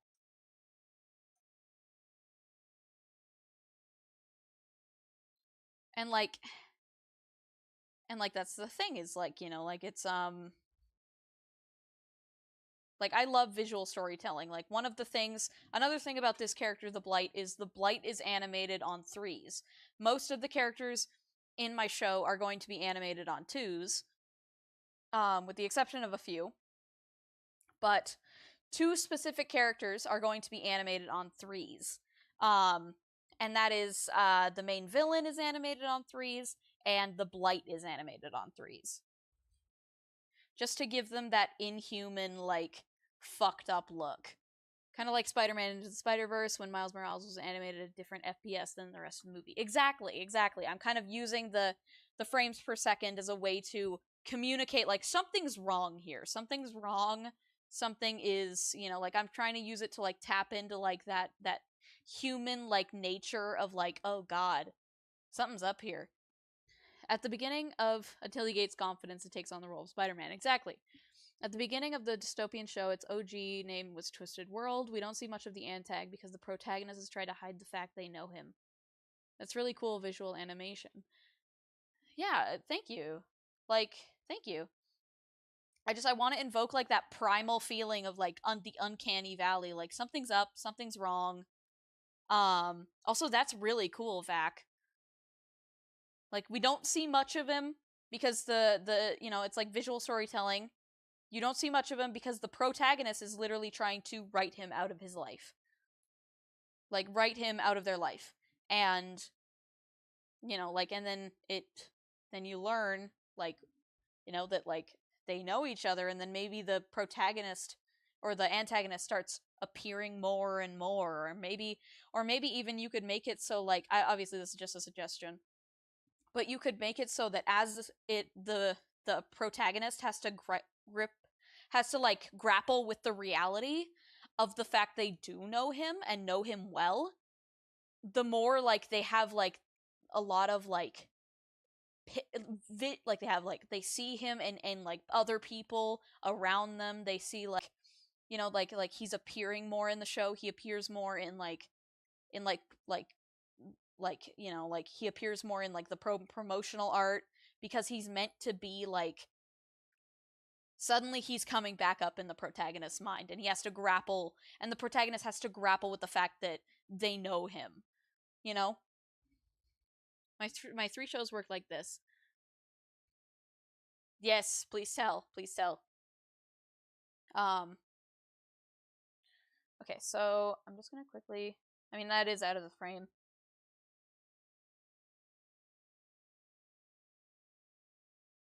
And I feel like there is Spiridon human souls inside of metallic bodies. Totally.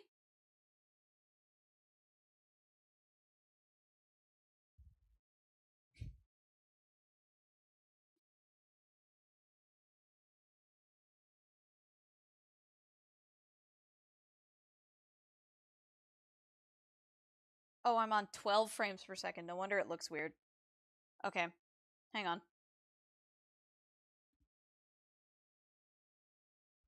24 frames per second. So about partially through, we realize the antagonist was trying to get the protag's attention, and the antagonist gets frustrated with the protag ignoring them. He hurts protag's friend. I like that. I like that a lot, back. That's super cool. Yeah, I think that's sick as fuck. Because, like, it's good visual storytelling, Void Heart. Human experiments with a gene editor named Void that genetically changes in the humans and gives them strength and powers far beyond any mortal human. I like that. That's super cool. Let's see. Yeah, I just need to change the settings of this timeline. Can I not change the... Oh, right, yes. Change frame rate. That's a different one. I keep forgetting. Okay, so let's see. On threes...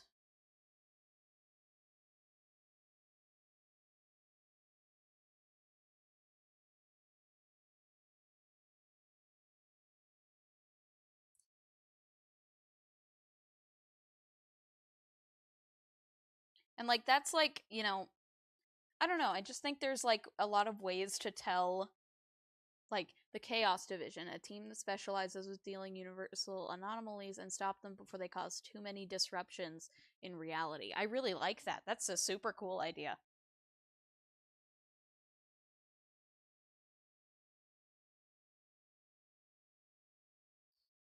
And, like, You know, it's just like I so far have yeah, that's super cool, you guys. That's really sick.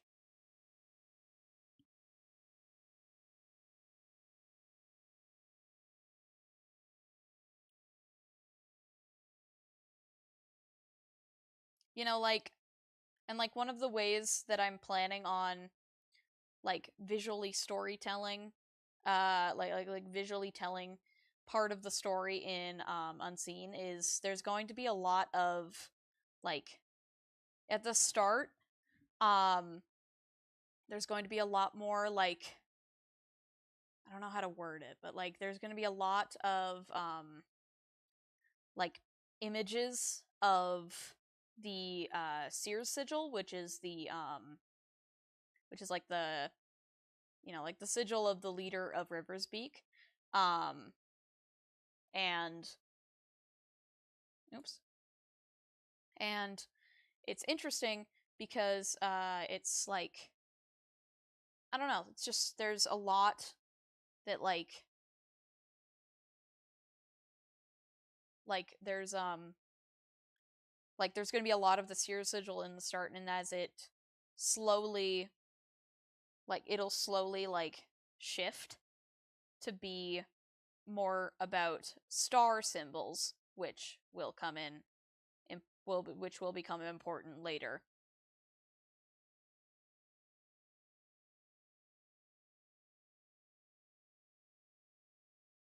And like I got a robot show planned too, but it doesn't have a solid story yet. The idea behind that one is that humans are being replaced by the government with robots, but no one knows. Ooh, I like that. I like that a lot. Kind of like a That's Not My Neighbor type thing. But like That's Not My Neighbor is obviously like, monsters and like creepy paranormal shit. Like this is like that with like robots and shit.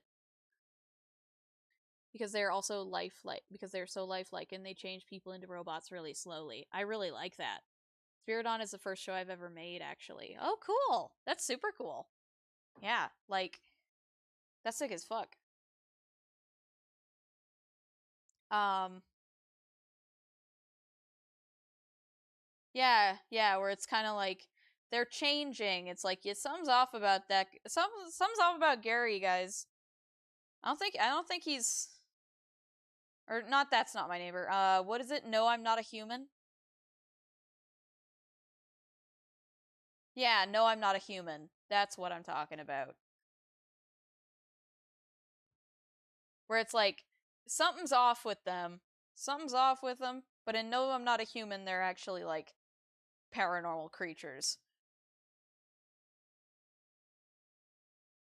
instead of like robots. Spiridon is going to deal with the team trying to find out why they were made, why did they have these abilities and superpowers of sorts, and find the prism before the return of an ancient evil. Ooh, I really like that. That's sick. Like, yeah, I don't know. There's here, you know what? Um let's see. So, okay, I just need also let me know if you guys can hear this. Like cuz I'm going to listen to a little bit of ambient music uh so that I can focus better on what I'm drawing. Can you guys hear that? Can you guys hear this? Like I'm just playing something, but can you hear it?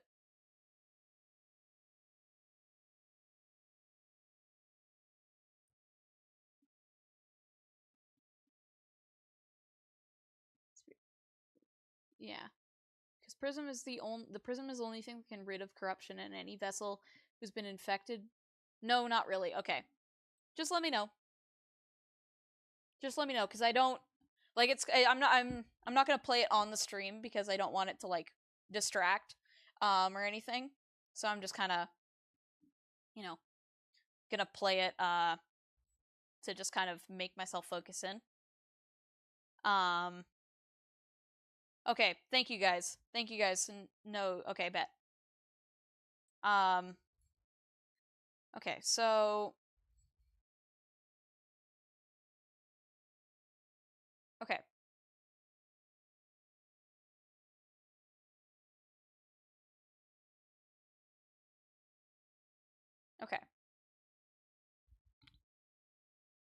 Alright. Let's see.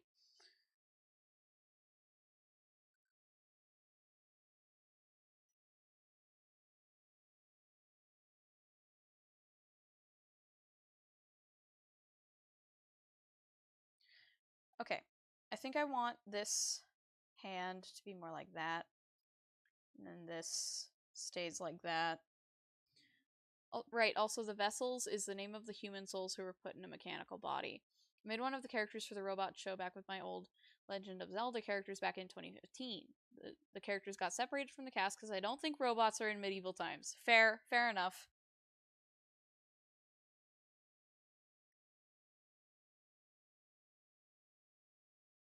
Let's see. So that's super fair, by the way. I think that let's see. True, but it would be a cool concept to have a robot come from the future back to medieval times. Yeah, that sounds sick. Like, I don't know. Okay, where? Let me. Okay.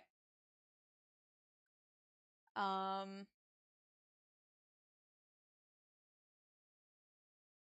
Let's see. So. But yeah, it would be hard to make a robot work in medieval times. Totally, right? You could, but I totally get it might be hard.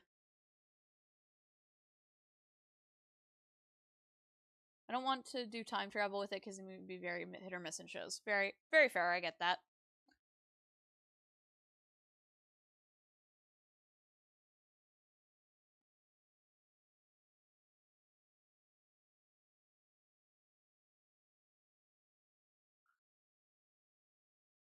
Let's see. Yeah, I need to have it come back.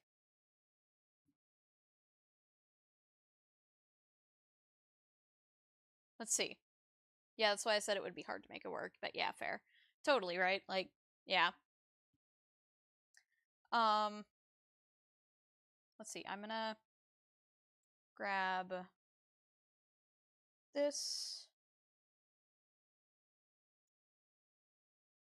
Okay, so let's see. So, um, I'm wondering like what kind of like cuz I've been thinking about it for a while what kind of I don't know how to explain it. Um uh fuck. I wish my brain worked. Yeah, I need another frame of it going back. But you can tell who was separated because all those characters have flower names. So I have a character in The Legend of Zelda, one named Iris, who was one of the robot's technical cousin. They say it in the Legend of Zelda thing. Interesting. That's really cool. Let's see.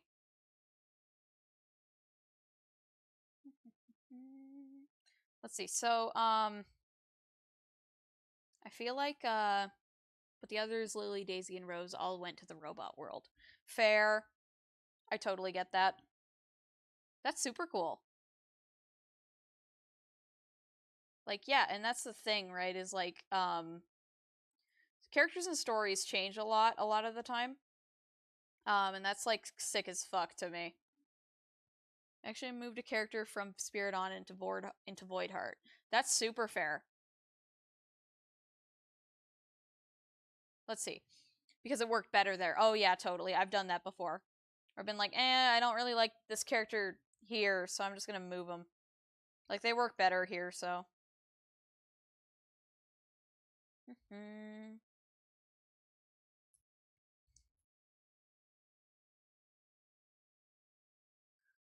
Let's see. So, oops.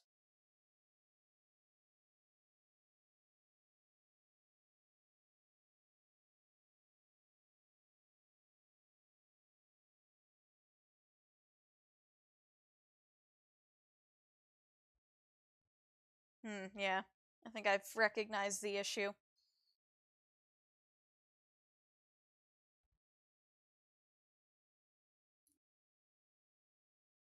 Okay. Animation is looking good. Thank you guys. The issue was that Iris was in a romantic relationship with a character in the Legend of Zelda world, so they had more ties to the world than the others. Very fair. Very fair.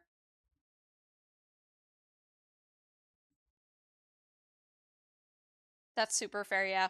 Because, like, sometimes characters just have, like, more of a tie to, like, certain aesthetics as well. Like, you know.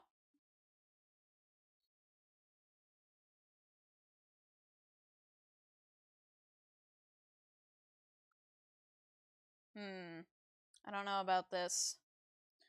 I don't know about this, Chief.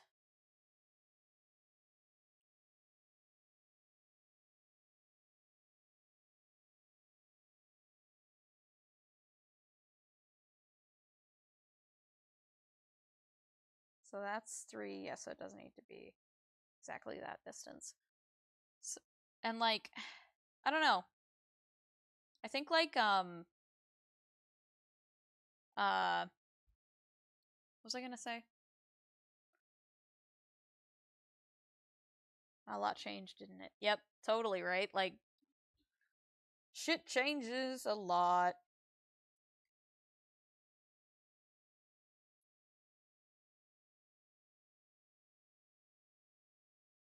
I see the issue. I see my issue. I'm relying too much on this part where it's over the arm. So it needs to come down and, like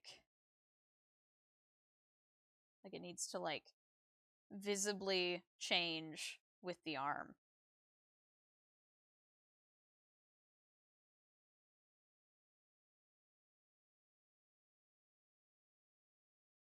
Let's see. Okay. Okay. So I'm thinking about what I want for unseen. Okay, yeah. I need to change that.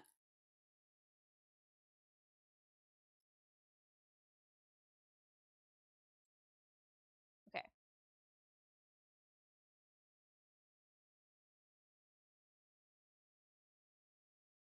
Okay, and then he needs his the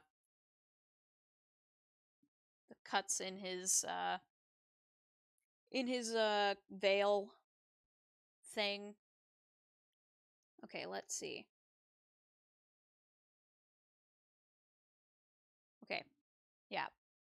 Okay, give me 1 sec. Let's see. 1 second. Let's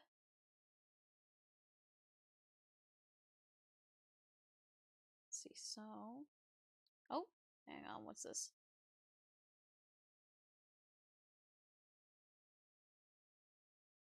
Okay. Okay, cool. Sorry, I just had to sort something out on my computer.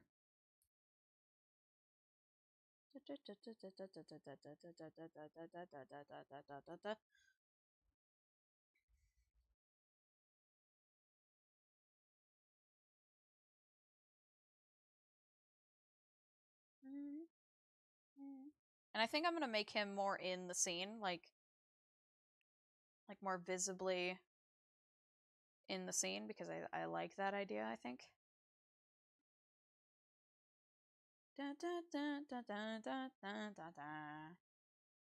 Okay, hang on. This isn't what I want to be listening to. Give me fucking ambient music, bitch. Okay, thank you. Trying to get me with that Kung Fu Panda 2 soundtrack. Yeah, right. I mean, I love it, but goddamn. Oh crap. Give me just this one.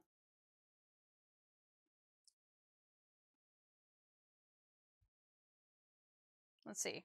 I don't want to shrink selected area. I just want to stop selecting. Okay, so. Okay, yeah. There's that.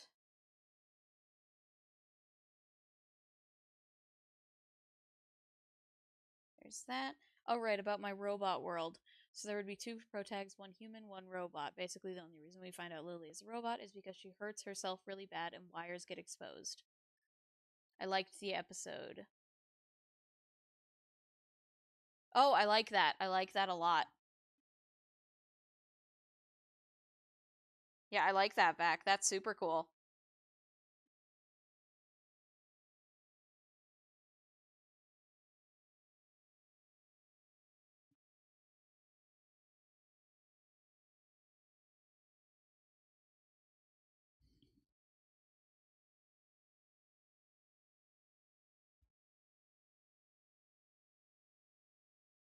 Okay, there. There, now I just need the arm guidelines in there. Perfect.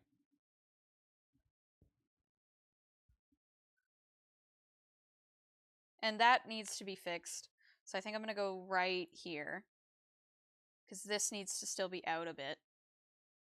And then this needs to be out a bit more.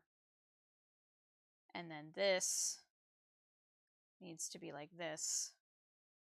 And then this needs to go out, back out. And then this needs to go back out. Okay.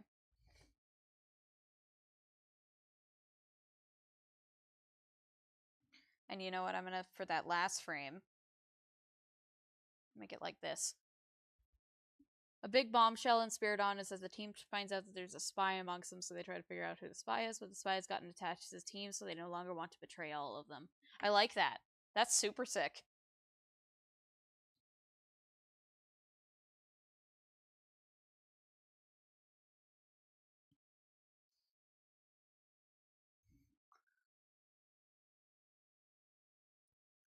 Let's see, so...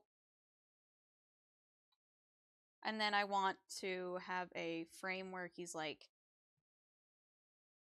Then I want to have a frame where he's like down. He's like looking down, kinda. Perfect.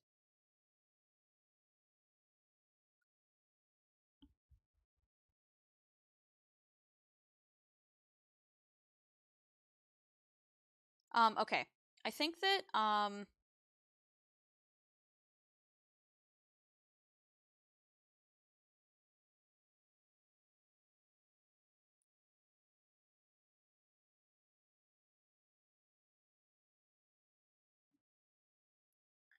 because in my world there are 3 types of races, factions of vessels: Terrans, the Velocidon, and the Matari. For some undisclosed reason, the factions made it illegal to be with a vessel of another type. It's basically considered treason. But also another thing, people get slowly replaced with robot bits during puberty. So any changes people just chalk up to puberty. Interesting. I like that too. Also, I like that XVS with the like treason. I like that. That's really cool.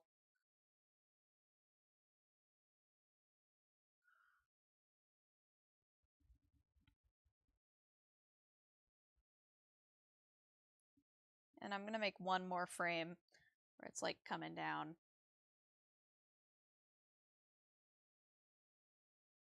Oh, hang on. There we go.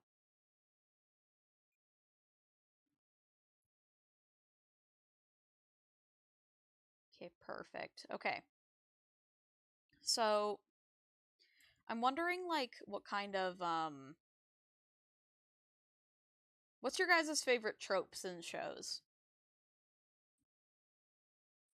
Like what's if you could like have a trope in your show, what would it be? Because I personally am a big fan of Found Family.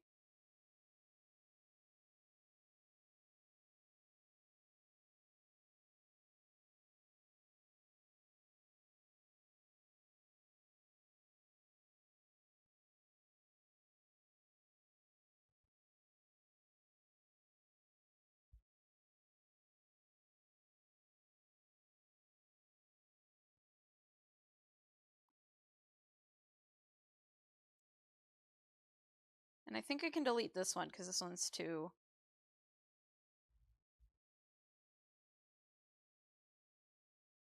Okay, perfect. Oh yeah, a trope is basically like, how do I explain it? It's like something common that can be found in media. It's like a how do I word it? It's like a like a like a common type of media. Enemies to friends to lovers, back to enemies again. You never see the back to enemies part in shows, but I love it. It's so fair. Yeah, like enemies to lovers, found family, like like relationship types, or like like really anything that you like in shows.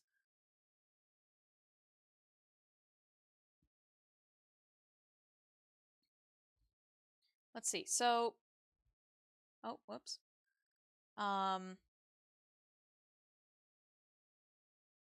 Okay, perfect.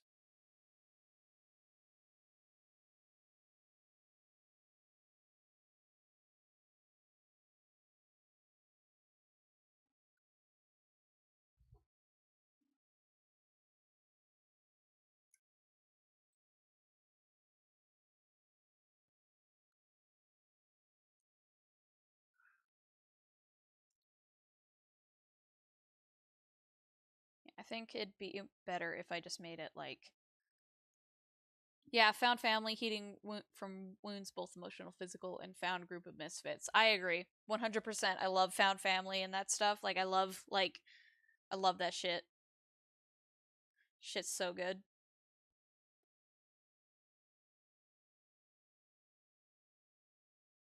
Here, you know what? I'm gonna remake the.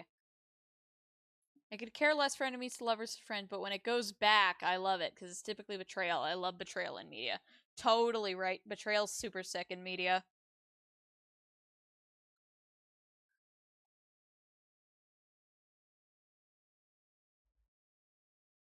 Let's see. So,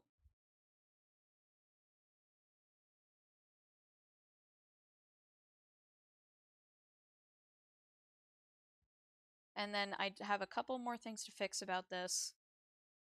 Let's see, like right there, kind of comes up too much.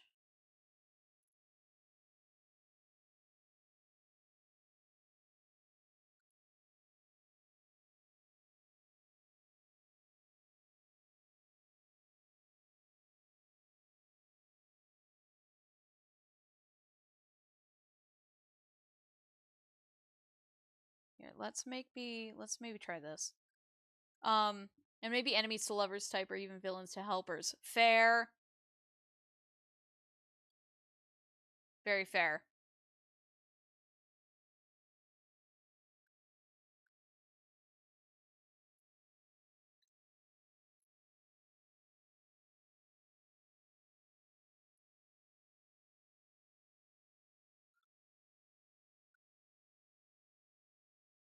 Okay, perfect. So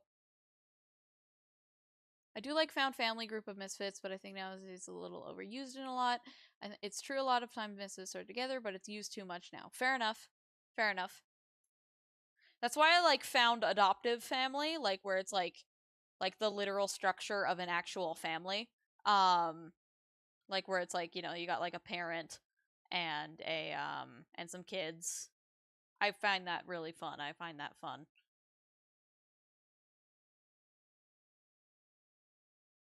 I think the last really good one of that was the Owl House. Just because it's used a lot doesn't mean you can't find some way to make it a little more interesting. Very fair.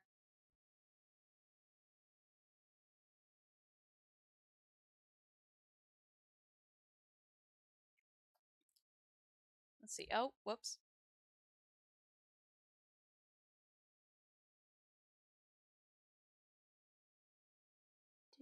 Okay, so there we go. And I'll rename my.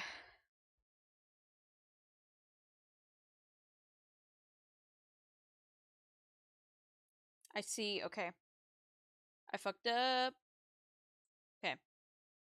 That's okay, though. Whatever. That's fine. Okay, so.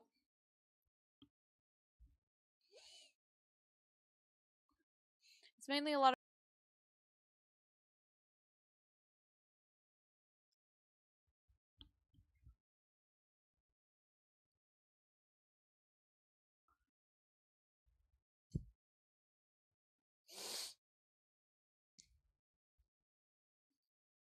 Okay.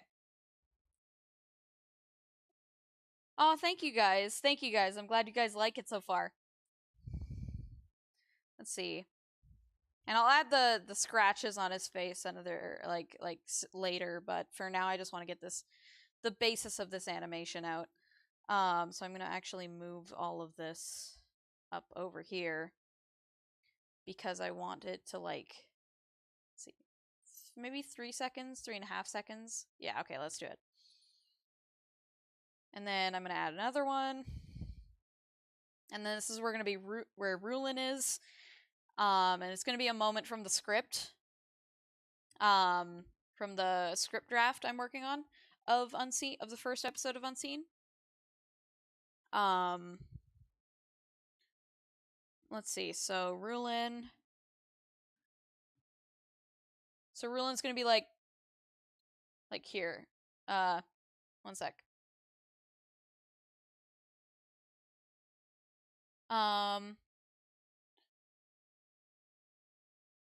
Let's see. Okay, yeah. That's all I needed to know. Okay. Where the hell? Okay, yeah. I'm just crazy. Okay.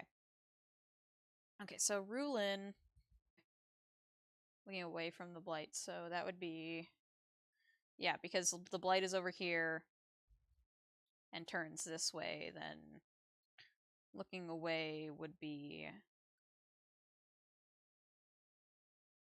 like, maybe he's just like looking off to the side. So, no, he's like,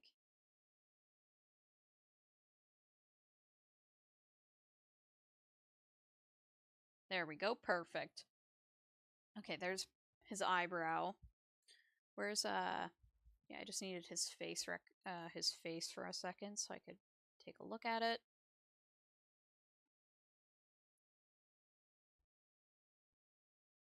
Oops.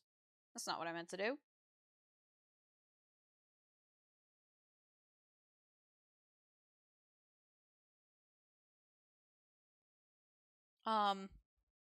Okay, so how I think that should be is, hang on.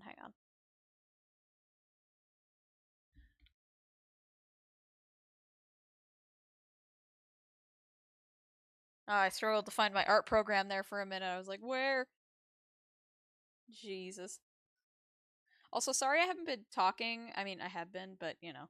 I haven't been talking about specific stuff this stream. I'm just kind of... Today was a kind of taxing day, so I'm just kind of trying to wind down a little bit.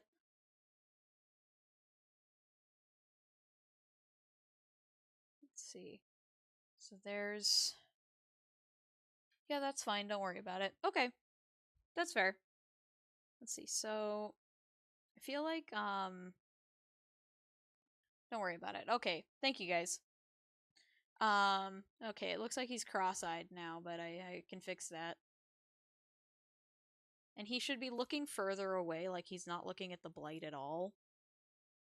Like he's looking off into the darkness. And he needs to look more troubled.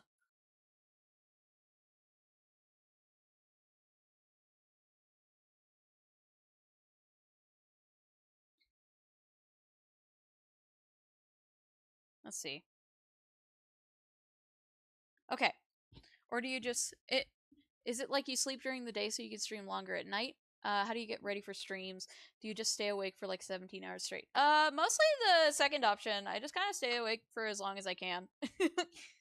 Which is not a good thing, but I have diagnosed insomnia, so I'm, you know, I can't really sleep that well at night. So I figure if I can't sleep, I may as well draw. And if I can't sleep and I may as well draw, I get lonely, so I might as well stream. Yeah. Let's see. So there's that.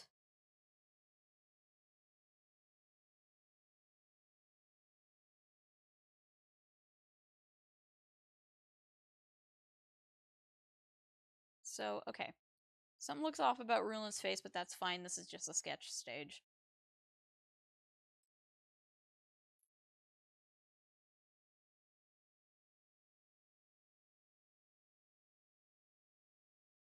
let's see.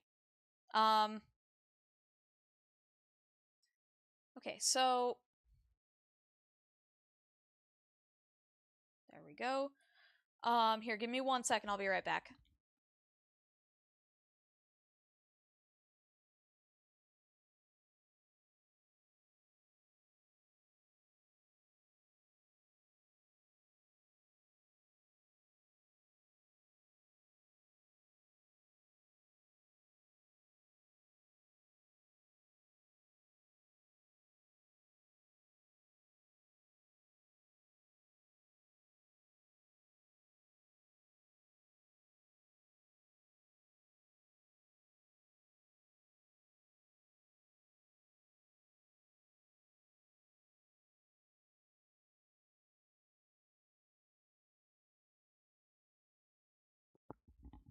Okay, I'm back. Let's see. So, honestly, even though I have stayed up for longer, I'm honestly getting pretty tired, so I might call it for tonight. But thank you guys for joining me for this stream. Oh, you've been streaming for 3 hours. Yeah, so I think I might call it for tonight. So have a good night, okay, guys?